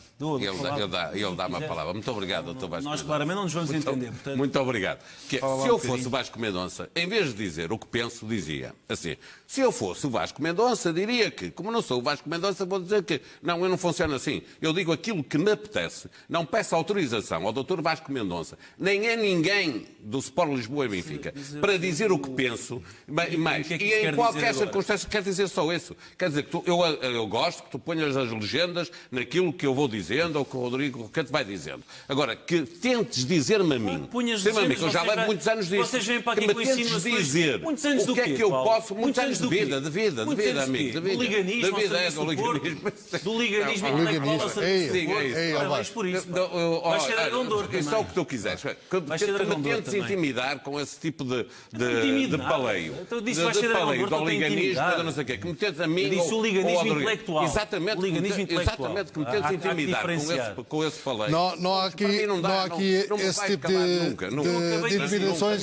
Uma das melhores exibições do candidato. E ficou sublinhado. Mesmo assim, consegues ver nisto uma acusação. Óbvio, não. Tu acusas o toque. Foi o que aconteceu. Meus amigos, Vasco e Paulo, obviamente todos aqui têm a liberdade. Agora mesmo do oliganismo intelectual ao serviço do todos aqui têm a liberdade Mas não é disso que eu estou a falar. Estou a falar Paulo e Vasco, vocês aqui têm a liberdade de fazer as análises que quiserem e que vos apetecerem e têm uma liberdade de expressão total, quer se goste, quer não se goste. Mas onde é que eu interferi com isso? Está bem, mas estás a impor um nível de agressividade verbal também que se calhar não é um pouco escusado. Okay? Não concordo. Pronto. Não vale a pena irmos a tanto. O Rodrigo Roquete, vamos avançar. Olhando para este jogo do Porto, consideras que houve realmente brindes do Famalicão, mas que surgiram em virtude da pressão que o Porto fez? E não só, e também da tentativa do Famalicão, que é de louvar, tentar sair a jogar com a bola controlada a partir da sua área, que é típico das equipas grandes tentarem fazer. Aliás, veja-se, o Silas é algo que quer incutir no Sporting, é de sair a jogar com a bola controlada. Eu acho que, obviamente, parece-me que foi a melhor exibição do Porto esta época, da mesma maneira que foi a pior exibição do Famalicão esta época. Acho que as duas coisas são afirmações verdadeiras. Parece-me que, inclusivamente, a pausa, que é uma pausa um pouco sem sentido, este tempo todo sem campeonato, prejudicou o Famalicão. A pausa em si prejudicou o Famalicão. Aliás, o Famalicão teve um jogo muito complicado em Lourosa, só conseguiu bater o Lourosa na Taça de Portugal através de penaltis. Portanto, por aqui se percebe que a paragem ao Famalicão não fez bem. E também tem muito que ver com aquilo que o próprio treinador do Famalicão admitiu no final do jogo, que foi o controle do jogo por parte do Porto do início ao fim. Acho que o Porto faz aqui alterações táticas que acabam por surtir efeito, porque a verdade é que nós vemos um Porto de duas caras esta semana. Vimos um Porto francamente mau e francamente amorfo no jogo da Liga Europa e vimos um Porto muito mais alegre e muito mais vivo a tentar impor o jogo desde logo do início, E acho que há aqui duas nuances táticas, que é a questão, não é necessário jogar sempre com 2 avançados para jogar bem. A questão do Otávio ter maior liberdade para ter posse e jogar e criar as jogadas no ataque do Porto teve influência. E acho que há aqui, sobretudo, uma grande influência, que foi a entrada de Mbemba que permitiu ao Corona subir no terreno. E o Corona é um jogador que um lateral jogando atrás não vai ter a preponderância ofensiva que pode ter. É um jogador muito forte de 1 para 1, é um jogador rápido, faz uma coisa e outra, desequilibrador, é um jogador que, estando mais próximo da área adversária, vai causar mais perigo também às equipas adversárias. E, portanto, é um Porto que de facto se apresentou a um nível muito interessante contra um Famalicão que se apresentou num nível menos bom do que aquilo que vimos nesta época. Há, obviamente, erros da saída. O primeiro e o terceiro gol são demasiado evidentes. O primeiro num passe mal feito. O próprio segundo gol, também o Lyon, que já tinha tido um erro também no jogo de Alvalade, que deu um gol ao Sporting. Mas o terceiro gol, então, é uma comédia. O terceiro gol é uma verdadeira oferta, um bocadinho à semelhança do que já tínhamos visto com o António Lopes, também no jogo do Benfica Lyon da Liga dos Campeões, que é outra oferta. O Fábio Silva entrou, não largava a bola, jogou 4 minutos, estava lá. Vejam jogar, só estou a dizer... Normalmente aquele gol não acontece. Não acontece, mas estavam a pressionar, não largavam, a bola não saía dali do guarda-redes. Só dizer, porque é preciso fazer alguma justiça, que isto é uma vitória de Sérgio Conceição. Foi ele que mexeu na equipa, foi ele que pôs a equipa a jogar assim. E foi ele que surpreendeu o Famalicão, que estava à espera de um outro Porto, e levou com aquele Porto a jogar de outra maneira. Porque tantas vezes critica os treinadores, também é preciso dar-lhe mérito quando ele tem. Mas concordas, Paulo, que é um Porto com algumas caras diferentes, não é? Um Porto europeu muito diferente deste. Não, e é preciso acertar. O Porto, nós começamos a época a discutir que o Porto ia ter grandes dificuldades porque estava a perder 4 ou 5 titulares. E perdeu, começou a perder o guarda-redes, perdeu um central, que era o Militão, perdeu o Herrera no meio-campo, perdeu o Brahim na esquerda. Isto só para se lembrarem do que é que o Porto perdeu há pouco tempo. E foi buscar reforços, que são verdadeiros reforços, e que, portanto, estão a entrar na equipa. Não, eles são bons, não tenho dúvida nenhuma, já o disse várias vezes, acho que o Porto são mesmo muito bem. Há um apenas que ainda não vingou, mas que eu acho que vai vingar, que é o Saravia, no lado direito, mas que ainda está em processo de adaptação completamente, mas tem categoria para fazer a lateral direita. E o Porto, com tantos jogadores novos em relação ao ano passado, demora tempo, nós todos dizemos, mesmo os adeptos e os comentadores de futebol, seja comentadores adeptos, seja aqueles que verdadeiramente sabem de futebol e fazem do comentário desportivo a sua profissão. Todos vimos no início da época que o Porto, dissemos que o Porto ia ter dificuldades para se adaptar a uma mudança tão radical no 11 titular, e passado 10 jornadas estamos a estranhar todos que o Porto ainda não é a grande equipa. O Porto ainda vai jogar muito melhor do que já mostrou até agora, não tenho dúvida, porque quanto mais tem feito uma figura pobre mais na Liga Europa. Pode jogar. Tem feito uma figura muito pobre na Liga nenhuma. É só ver os resultados. Uma vitória, um empate e uma derrota é péssimo para o Futebol Porto. É péssimo. Isso era mau para o Porto na Liga dos Campeões, quanto mais na Liga Europa. E como é que viste, Paulo, também? Houve uma pergunta sobre Jorge Jesus a Sérgio Conceição, que ele respondeu de forma muito seca. Consideras que, vou-te dizer, a forma como é uma provocação feita, só? É uma provocação, não tenho dúvida nenhuma, e não faz sentido sequer que se faça jornalismo assim, mas ok. Quer dizer, há quem queira fazer assim, que faça. Que é, dizer uma coisa, o Jorge Jesus e tal, se houvesse alguma coisa de concreto, agora dizer, nas redes sociais, e a malta vai ver as redes sociais, são 3, 4 adeptos que ninguém sabe quem são, porque aparecem com os nomes, não sei o quê, Jarrin, Rabarra, ou qualquer coisa, é umas coisas assim que se inventa, até pode ser um adepto do Benfica, como pode haver ao contrário adeptos do Porto a fazer coisas para o Benfica, para dizer que o Jorge Jesus que venha, e eu já disse muitas vezes, de forma muito categórica, eu não quero o Jorge Jesus no Futebol Clube Porto. No dia em que ele estiver no Futebol Clube Porto, eu vou mudar de opinião e eu, já que ele lá está, vou apoiá-lo. Mas se me perguntam a mim, eu prefiro de longe Sérgio Conceição a Jorge Jesus. De longe, não penso duas vezes. Vamos olhar para alguns momentos deste Futebol Clube do Porto Famalicão. 1:15, 1 minuto a envolver Lyon e Soares, esta jogada. E vou daqui também pedir, Duarte Gomes, a tua análise relativamente a este momento. Bem, o lance é pacífico, parece-me, não é? Portanto, há uma jogada que inicialmente é dúbia, depois percebe-se que o Lyon estica a perna direita, toca apenas na bola, o contacto posterior é inevitável, portanto, acho que é consensual que o lance é bem avaliado sem infração. Depois temos ainda um lance ao minuto 38 entre Manafá e Anderson. Sim, isto aqui é um lance de interpretação. Na minha opinião, parece-me que terá havido falta, e neste caso seria cartão amarelo para o Manafá. O braço levantado não é ostensivo, mas como há um jogador que vai em velocidade e se repararem na linguagem, enfim, eu diria quase de comunicação gestual do Manafá, ele está sempre a olhar para o lado, percebe-se que o Anderson é mais rápido, levanta o braço, ele vem em velocidade e o aceita a leitura do árbitro a não marcar falta, pela velocidade do lance. Parece-me que o braço é suficiente para travar aquela jogada e assim sendo seria lance para cartão amarelo, não pela falta em si, mas pelo enquadramento da jogada. Minuto 66, Duarte, Gustavo Assunção e Luís Dias. Sim, esta é uma entrada muito negligente do Gustavo Assunção. Nós, infelizmente, não temos a melhor imagem para mostrar esta entrada. É uma entrada perfeitamente despropositada, com a perna e quase com o braço, um atropelo, digamos assim, eventualmente por menor lucidez momentânea do jogador. A falta é bem assinalada e o cartão amarelo, eu diria escusado, mas muito bem exibido. Temos ainda aqui uma expulsão num jogo do Boa Vista. E nós vamos convidar o nosso realizador para trazer a imagem para este lado. Nós temos aqui um lance no Moreirense Boa Vista, tentando também fugir um pouco, eu diria, ao habitual escrutínio apenas dos lances dos três grandes. Aqui uma boa decisão do árbitro da partida. Um lance, enfim, sempre sensível para o jogo, numa fase inicial da partida, de um possível cartão vermelho ou não.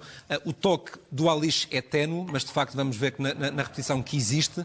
E aqui sim estamos a configurar um lance de clara oportunidade de golo. Aqui parece-me evidente que o jogador vai isolado, está na frente, vai ganhar aqui a posição, tem a bola controlada por ele e depois sofre ali um toque do Alish no momento em que está já de frente para o guarda-redes, em direção à baliza, em posição frontal.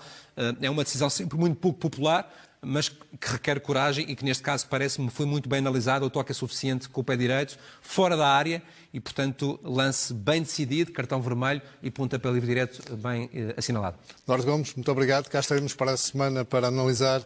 Para a semana ainda com mais lances. Vão ser duas jornadas, jornada 9 e jornada 10. Portanto... E mais lances bem decididos. Esperemos, assim esperemos. Até à próxima, muito obrigado. Vamos avançar no nosso dia seguinte. Olhamos para o Sport Lisboa e Benfica, que, como já aqui foi referido, venceu por 1-0 no terreno do Tondela. Mas a verdade, Vasco Mendonça, é que no final do jogo ouviram-se os adeptos do Benfica a gritar qualquer coisa como joguem à Benfica, seja onde for. Não estavam muito satisfeitos, apesar da vitória. Não estavam. Quer dizer, quando a malta viaja 300 km ou mais, dependendo de quem veio a sul de Lisboa, ainda fez muito mais do que 300 km. Para ver um jogo em que são criadas 0 ocasiões de golo, é normal que peça mais. Acho que faz parte. Acho bem que guardem essas críticas para o final. Acho ótimo que o façam num contexto em que o Benfica, comandado por Bruno Lage, consegue a 25ª vitória em 27 jogos oficiais. É sinal que somos adeptos muito exigentes.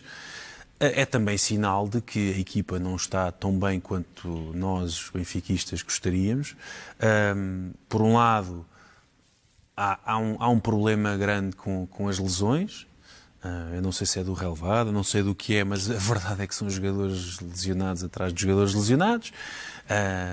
E isso naturalmente condiciona um aspecto fundamental da equipa de Bruno Lage. Quando Bruno Lage chegou ao Benfica, e desde que tomou conta da equipa até ao final da época passada, houve algo que se foi consolidando e que foi uma ideia de jogo. Houve lá um princípio identitário da forma de jogar. Agora? O que acontece é que... A sensação que ficou do jogo de ontem é que o Benfica marcou e depois ficou à espera que o jogo acabasse. Não? Essa é uma situação que, de facto, aconteceu ontem, como já aconteceu em jogos anteriores. Isto não é a primeira vez que o Benfica parece... que o coletivo parece revelar algum adormecimento, como quem espera pelo final do jogo. Mas isso, na minha leitura, na minha análise, eu entendo que isso se deve... em grande medida, é esta combinação de lesões, por um lado, por outro também adversários que nos conhecem cada vez melhor e depois algumas mudanças na equipa entre aquilo que foram as saídas. Fala-se muito da saída de João Félix, mas Eu gosto de pensar, não, eu tenho a certeza que o Jonas era o jogador com o QI mais elevado no plantel do Benfica a época passada, mesmo que tivesse as costas de um septuagenário, para o meu grande desgosto e dos benfiquistas todos. Mas se juntarmos a isso alguns jogadores que ainda não rendem tanto quanto seria esperado, é normal que este Benfica acabe por... Enfim, quem não tem cão, caça com gato. E a equipa está a adaptar-se. Perdeu essa dimensão mais identitária, que era aquilo que tornava o Benfica uma equipa muito mais impositiva, muito mais autoritária, que comandava os jogos, não digo do princípio ao fim, mas comandava a grande parte dos jogos, que marcava muito mais golos do que tem marcado nas últimas semanas. Ou seja, sem brilho, mas apesar de tudo vai vencendo. Vai vencendo, não sofre golos há 6 jogos, se não me engano, tem um dos melhores registros defensivos dos últimos anos, mas o que é que acontece? O que acontece é que nós e eu não estive aqui a época passada a celebrar o registro defensivo do Benfica. Eu estava aqui a celebrar uma média de 3,81 golos por jogo no final da época passada, pelo menos no período em que a equipa foi comandada por Bruno Lage. Adeptos mal habituados, é normal que se tornem cada vez mais exigentes. Rodrigo, na tua opinião, terminou o estado de graça de Bruno Lage no Benfica?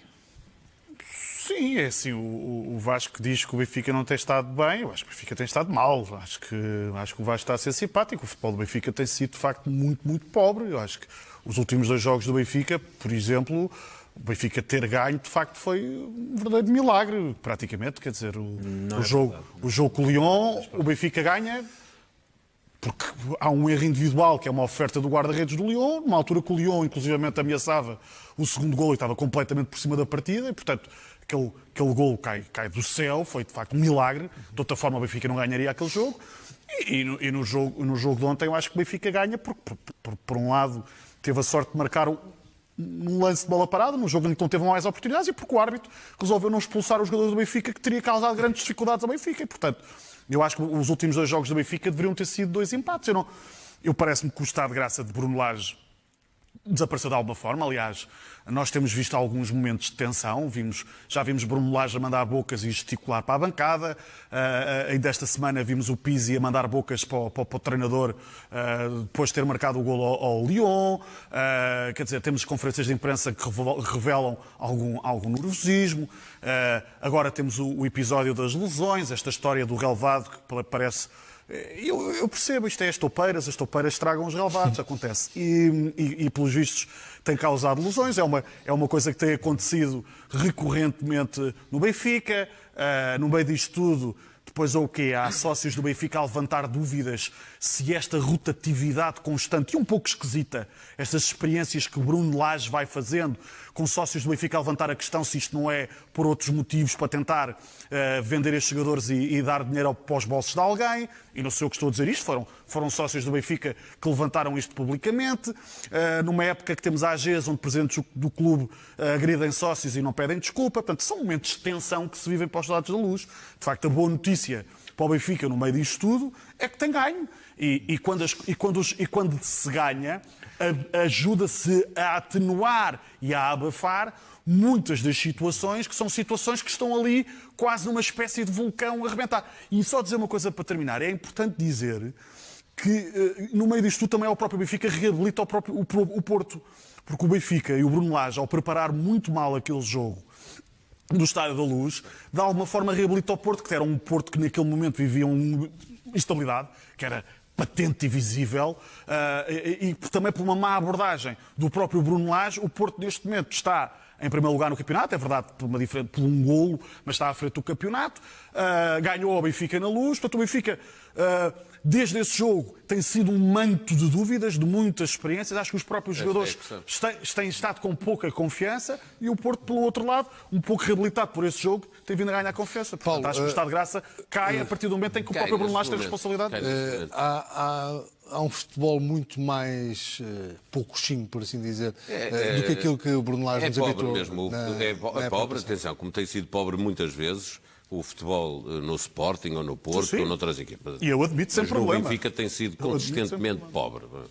E é desde o momento em que a taxa de basófia, como o Vasco gostava de dizer, e bem, subiu a um nível tal, depois de 5-0 ao Sporting, Sim, mais 4-0 ao Passos de Ferreira, e o Porto a perder em Barcelos, a seguir perde em casa com o Krasnodar e recebem o Porto, e a taxa está lá em cima, mas está tudo já aos esses completamente, e os adeptos todos a dizer que vão ganhar por 5, menos de 5 é uma derrota, e vão ganhar por 13, e por 5, e por 6, e por 7, e depois o que toda a gente viu, o Sérgio Conceição deu um bailarico ao Bruno Lage, encostou completamente o Bruno Lage ao seu sítio de aprendiz de feiticeiro, e a malta do Benfica percebeu que o Bruno Lage, afinal, não era aquela coisa que tinham vendido, que o marketing do Benfica ia bem, que é o melhor do mundo, sobre isso não há dúvida nenhuma. É o melhor marketing do mundo.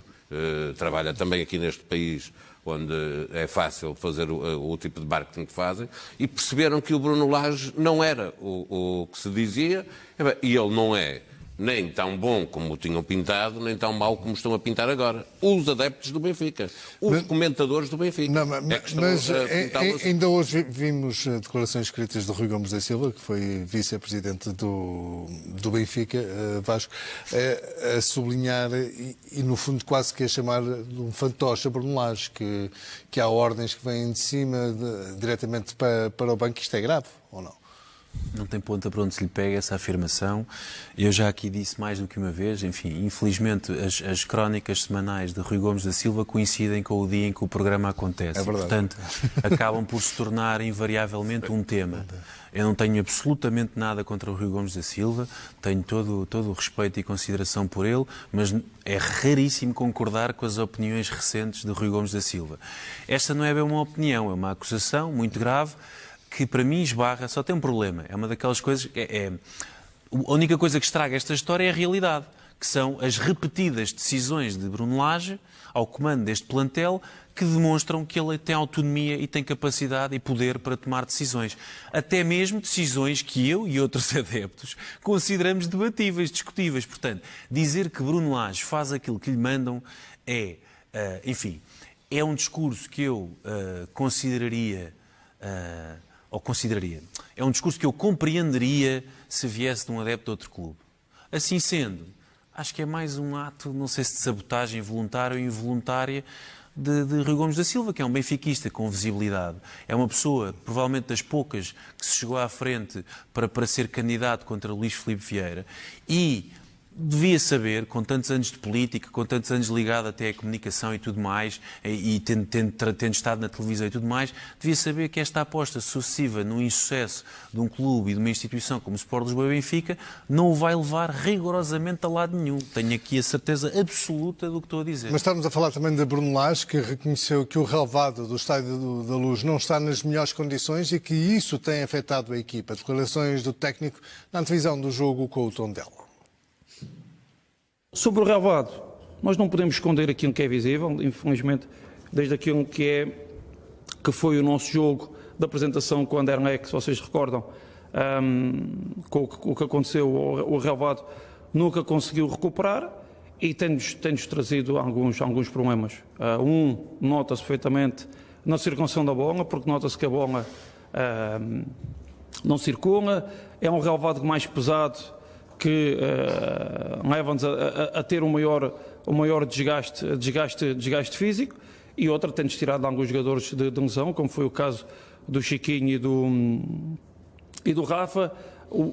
Mais uma outra questão de entorces que tem acontecido, mas primeiro é uma situação que é um problema, mas que nós não vamos nos lamentar sobre isso. Nós temos que arranjar soluções para resolver o problema. E o que eu pergunto, Vasco Mendonça, é se isto não, de alguma forma, não deveria ser tratado num recato diferente e não devia ser exposto da forma como Bruno Lage o expôs, podendo passar sob o epíteto de ser honesto e de ser muito franco. A verdade é que isto é um problema interno do Benfica, ou não? Agora já não. Agora já não é. Agora já deixou de ser. Vamos lá ver. O relevado, os adeptos, qualquer pessoa que vá à Luz vê que o relevado não estava famoso. É um bocadinho lamentável que um concerto do Ed Sheeran tenha o congresso dos que um artista de variedades do Reino Unido, tudo bem, que em estádios e tal, mas tenha sido responsável pelas lesões, indiretamente, de dois dos melhores jogadores do ponto de vista ofensivo, e podemos falar do relevado à vontade. Eu acho que a afirmação é aquela honestidade de Bruno Lage que não me parece a mim que tenha qualquer espécie de... É honestidade ou é um instinto de defesa também? Poderá ser uma forma, mas o instinto de defesa convém destrinçar. O instinto de defesa relativamente a quem? Não consideras que há aqui uma crítica à estrutura? Eu entendo... Estão por falar da estrutura do Benfica? Vamos lá ver. Não tem culpa nenhuma. A estrutura do Benfica, vamos lá ver. As pessoas que tratam da relva do Estádio da Luz são uma parte pequena de uma estrutura muitíssimo maior que, enfim, que todos sabemos que tem produzido sucesso desportivo para o clube. Portanto, temos que isolar aqui o problema. Sobre a afirmação... Sim, independentemente do que eu possa achar, isto não é sobre opiniões, às vezes é, outras vezes não. Independentemente do que eu pudesse achar, há um subtexto que é difícil de descolar da afirmação de Bruno Lage, que é o de que alguém falhou para o relevado estar em tão más condições.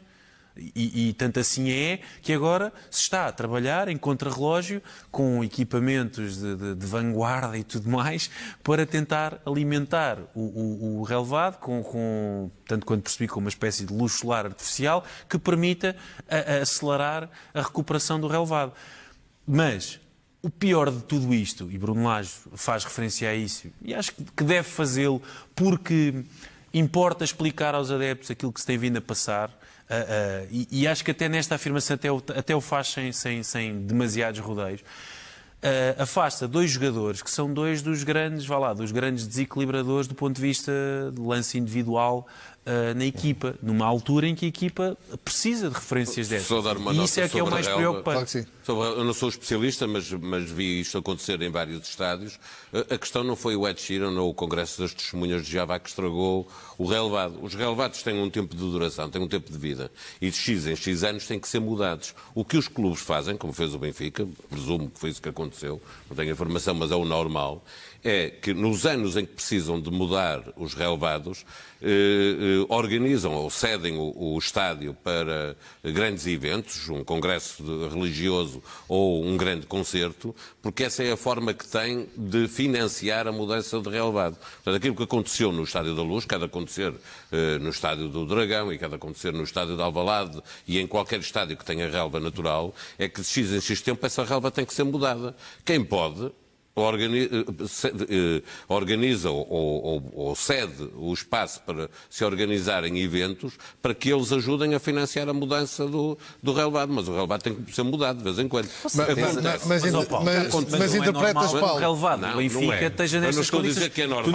Mas, Paulo, como é que interpretas estas declarações do Nuno Lage? Sim, certo. Vais mais vezes ao Alvalade, bem certo. Mas vou mais vezes ao Alvalade, é verdade, e ao Dragão. Consideras normal Bruno Lage expor isto desta forma? E fui ver o Ed Sheeran, por acaso, com as minhas filhas. Se consideras normal o Bruno Lage expor desta forma o problema? Claro que não.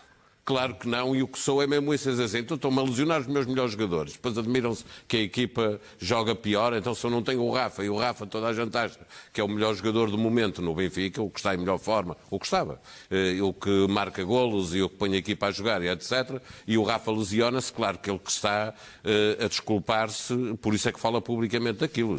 Mas eu posso dar uma sugestão, eu acho que o Benfica podia fazer alguns jogos no Estádio Nacional. Aproveitávamos esse momento e aplicava-se os castigos que são merecidos ao Benfica. Exatamente. Aliás, o Benfica... Olha, estás a dar uma grande ideia. Eu já dei esta sugestão aqui anteriormente. Mais uma vez o Benfica interrompe o jogo é claro que o Benfica enviou uma tocha para o relevado e interrompeu o jogo, mais uma vez aconteceu. Não pode acontecer isto nada. Vai acontecendo, sem que ninguém é punido, portanto aproveitavam e puniam uma coisa que uns tentaram enfiar na gaveta e que se aplicava. O Benfica tinha tempo para substituir o Topeiral. Eu gosto muito desta sugestão. Substituiu o Topeiral era substituído, aplicava os Eu castigos gosto e muito ficava... desta sugestão.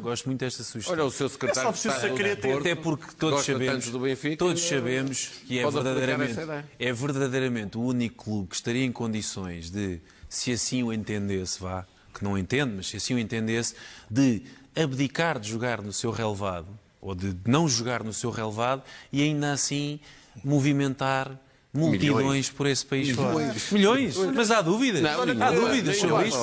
Eu já te ouvi dizer no canal, Paulo, eu já te ouvi dizer no Porto Canal que é o maior clube português. Estás a ver como eu não sou o estatisticamente o que é que isso significa? Estatisticamente o que é que isso significa? Que é o clube que tem mais adeptos. Tu és um hooligan intelectual, mas és um dos meus hooligans intelectuais favoritos. Eu tenho afeto por ti. Conheces dois, sou eu e o meu primo afastado. O teu amigo estava aí antes, o grande... Mas a informação que tu disseste é incorreta.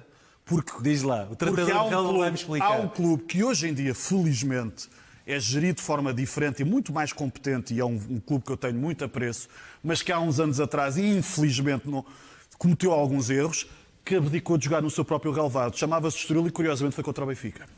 Depois foi para Faro, passar férias, não foi? Rodrigo, consideras que... Deixa-me só fazer uma nota. Isto é só uma nota de pé de página. Só uma correção. Isto é só uma nota de pé de página, porque eu não quero deixar de dizer. Isto é um almanaque. É um almanaque. Vai a 2004. Eu vou dizer isto com... Felizmente o Estoril Praia hoje em dia está num sítio muito melhor. Muito melhor. Grande jogador que tem lá o Daniel. Conhece um Daniel Bragança. Joga lá para grande craque. Grande gol. Grande craque. Grande gol que fez este fim de semana. Eu vi durante todos os Sportingistas também. Provar que é um jogador que devia estar no plantel de Sporting. Mas eu queria só fazer aqui uma nota de rodapé e vou fazê-lo com o mínimo de agressividade verbal possível. Com o respeito pelos meus caríssimos colegas. Olha que bonito. Olha que bonito. Mas para dizer que eu acho engraçado. Entre os violinos. O Rodrigo aqui a fazer referências a um jogo do Estoril contra o Benfica. Eu gostava só de recuando aqui uns 15 ou 20 minutos no programa, o que seria se o Benfica tivesse ganho com aqueles 3 golos de ontem outra vez ao Famalicão? O que seria? Estás a ver? Seria outra vez. Não se aguenta. O Rodrigo tinha vindo com um megafone pela cidade, tipo caminhão do PCP. Vim com um megafone pela cidade, com a sua cassete de corrupção e do mal-achão. Isto faz lembrar um comentador. Toda a cidade já sabia disto. Canal. É a mesma tática. Foi aquilo que o Paulo disse há bocado. Eu não seria capaz de dizer isso. Estou contentão que esta semana ganhou. Estou contentão. Rodrigo, só para fecharmos este assunto, Rodrigo, consideras que de alguma forma começam a ficar cada vez mais difíceis as condições de Bruno Lage no Benfica? Ou cada vez mais desconfortável a posição do treinador? Quer dizer, assim, enquanto Bruno Lage continuar a ganhar, ele tem a posição segura, o futebol vive de resultados. A questão é que há uma tensão, parece, se há uns tempos atrás nós sentimos esta tensão com o Sérgio Conceição, e eu comentei-o aqui e disse-o várias vezes que havia de facto ali um problema até da próprio ego de Sérgio Conceição, quando as coisas não correm bem, que vinha ao de cima. Eu acho que neste momento há um momento de tensão relativamente a Bruno Lage que é amenizado pelo facto do Benfica estar a ganhar. No dia em que o Benfica, esta falta de produção de futebol, que é evidente para toda a gente, no dia em que isto resultar na perda de pontos, que a jogar assim pode acontecer. O Benfica agora vai ter um jogo relativamente simples com o Portimonense, que só tem 6 pontos no campeonato. Esta época, que está a fazer uma época má, e portanto o Benfica tem aqui uma hipótese, jogando em casa, na quarta-feira contra o Portimonense, de fazer um jogo com nota artística mais elevada. E portanto tem aqui uma oportunidade. Tu acreditas em tudo. Tu tens mesmo feito, tu acreditas em tudo. Agora, se por acaso isto é materializado, é na ausência de 3 pontos, obviamente que a tensão que é latente soma-se ainda mais contestação. Mas é o que é normal, é o que acontece em qualquer clube. É verdade que é o que acontece em qualquer clube, mas acontece mais em clubes que ganham repetidamente, como é o caso do Benfica. E, quando eu há pouco falava de exigência, era isto mesmo. Não tenho ganho a 30-70, apesar de ter ganho 2 títulos na época passada. Mas ao contrário ao que estás a dizer, apesar de ter ganho 2 títulos na época passada, o Sporting não ganha o campeonato. Desculpa lá, Vasco. É o teu argumento. Vocês estão em permanente conflito interno. Vasco, mas está bem. Vocês ganharam os 2 troféus. Mas não perdemos a exigência. Mas não perdemos a Muito exigência. bem, temos concluído, temos que olhar para outro assunto Deixa-me ainda. só dizer uma coisa importante que não é sobre o Sporting. A contestação do Sporting também existe para a ausência de Com certeza, mas só uma coisa Vasco, importante. conclui. Sobre esta questão da exigência, é verdade, existe tensão, porque os adeptos do Benfica, eu volto a dizer, se ficaram mal habituados ou bem habituados, depende da perspectiva. E já agora, Vasco, o que é que tens a dizer, ou como é que achas que os adeptos do Benfica entenderam esta frase de Domingos Soares de Oliveira acerca da possível mudança do símbolo do Sport Lisboa e Benfica? Vamos olhar então vamos ler essa declaração. Disse Domingos Soares de Oliveira esta semana que o emblema do Benfica está bom para mim, mas não está para quem está na China. Isto faz sentido? Faz de um ponto de vista de uma internacionalização? Faz de um ponto de vista de marketing. O principal símbolo da China é o dragão, sabe? Deixa-me lá falar um bocadinho sobre este tema. Faz de um ponto de vista de marketing, talvez no contexto em que Domingos Soares de Oliveira proferiu estas palavras, mas é uma afirmação que acaba por... Primeiro é um excerto de uma afirmação mais longa que contextualiza devidamente este tema, ou contextualiza muito melhor este tema. Ele diz que no resto da afirmação, o Presidente, por ele, não quer mudar o emblema, mas há razões comerciais, isto será dado aos sócios para decidirem, não está em agenda para o próximo ano, ainda não vai acontecer nada. Pronto. O que é que eu posso dizer sobre esta afirmação? Entendo que é uma forma, talvez não seja a melhor forma de descrever aquilo que uma marca deve representar. Nomeadamente porque uma marca tem, e seja o Sport Lisboa Benfica ou outra qualquer, mas especialmente o Sport Lisboa Benfica, tem que se preocupar em fidelizar, isto do ponto de vista de marketing, tem que se preocupar em fidelizar e cultivar uma relação da mais profunda fidelização com a sua massa adepta real. A massa adepta potencial, na qual se incluem os adeptos de futebol que residem na China, interessa ao Benfica como deve interessar a todos os clubes com expressão internacional. No entanto, a melhor forma de lá chegar é com sucesso desportivo e sucesso desportivo internacional também. Não obstante tudo isto, a minha opinião pessoal sobre este tema é que eu, enquanto profissional da área, certo, mas eu não tenho problemas nenhum em falar sobre isso. E o facto de ter 6 cores e não ter o nome do Benfica escrito, isso é importante? O que Domingos Soares de Oliveira está a descrever quando refere isso é uma tendência de design a que se assistiu nos últimos anos, não apenas nos clubes de futebol, mas também nos clubes de futebol, para uma simplificação das identidades gráficas dos clubes de futebol. Não vi nenhum clube desaparecer por causa disso e, volto a dizer, esta é uma opinião estritamente pessoal, por circunstâncias diferentes, Paulo. Mas, aconteceu com os Juventus, e é capaz de ter o pior logo da história do futebol, mas pronto, não vamos falar disso. Correção, o Belenenses não mudou o símbolo do seu clube. Sim, o Belenenses expulsou, enfim, houve alguém que se apropriou erradamente desse símbolo e depois foi obrigado a ter que mudar. O Belenenses continua com o seu símbolo de sempre, o verdadeiro Futebol Clube dos Belenenses. É uma boa correção e continua a ganhar, tem 7 vitórias ou 8 vitórias em 8 jogos. Mas é importante fazer essa correção. Com 2 golos sofridos só. A minha opinião pessoal, eu, enquanto profissional desta área de marketing, de comunicação, de publicidade, etc., tenho muita curiosidade em ver o que uma equipa de profissionais da área do design, de marcas, conseguiria fazer com a identidade gráfica do Benfica. No entanto, e isto é importante dizer, e é por isso que eu estava a dizer que é preciso contextualizar devidamente esta afirmação, Domingos Soares de Oliveira, em momento algum, diz que isto vai ser uma decisão tomada de ânimo leve ou em desrespeito. Tem que ser sempre em Assembleia Geral, não é? Porque os estatutos assim o determinam. E, portanto, eu, conhecendo os benfiquistas, enfim, acho eu razoavelmente bem, assim, enquanto consciência coletiva, eu diria que os benfiquistas não vão aprovar mudança rigorosamente nenhuma. O que vai acontecer foi mudado com o símbolo tempo, do Benfica? Imensas. O que vai acontecer, mas não acontece há muito tempo. Há muitos anos, não. O que vai acontecer com o tempo, é, e já aconteceu, em parte, são atualizações de marca que, numa lógica de marketing dirigido a determinados públicos como este chinês, podem ser mais eficazes no sentido de trazer esses adeptos para mais perto da instituição. E tens alguma sugestão de... Tenho algumas. Olha, eu tenho uma toupeira em cima. Tenho algumas, mas... Se calhar está contido não aqui. Não tenho a certeza que os benfiquistas venham a gostar. Acho que vão gostar mais de umas do que de outras, mas tenho aqui algumas propostas. Que a minha favorita é o Benfica campeão europeu. No melhor espírito do desportivismo, e porque lá está, porque não sou um adepto cego, no melhor espírito do desportivismo, no sentido do humor, algumas propostas aqui. Temos ali, por exemplo, na primeira, o Benfica que goleia na justiça e, portanto, utiliza ali o tema dos e-mails e da justiça para se posicionar. Temos o Benfica com a televisão a preto e branco, que é o que eu chamo o Benfica do projeto europeu. Temos depois ali, logo a seguir, o Benfica do Eliseu, porque acho que muitos benfiquistas gostariam de viver para sempre num momento como aquele, e eu, pelo menos, gostava muito de, enquanto benfiquista, viver para sempre em momentos como aquele, e foi bonito, e foi meio translocado, e foi tudo aquilo que o futebol deve ser.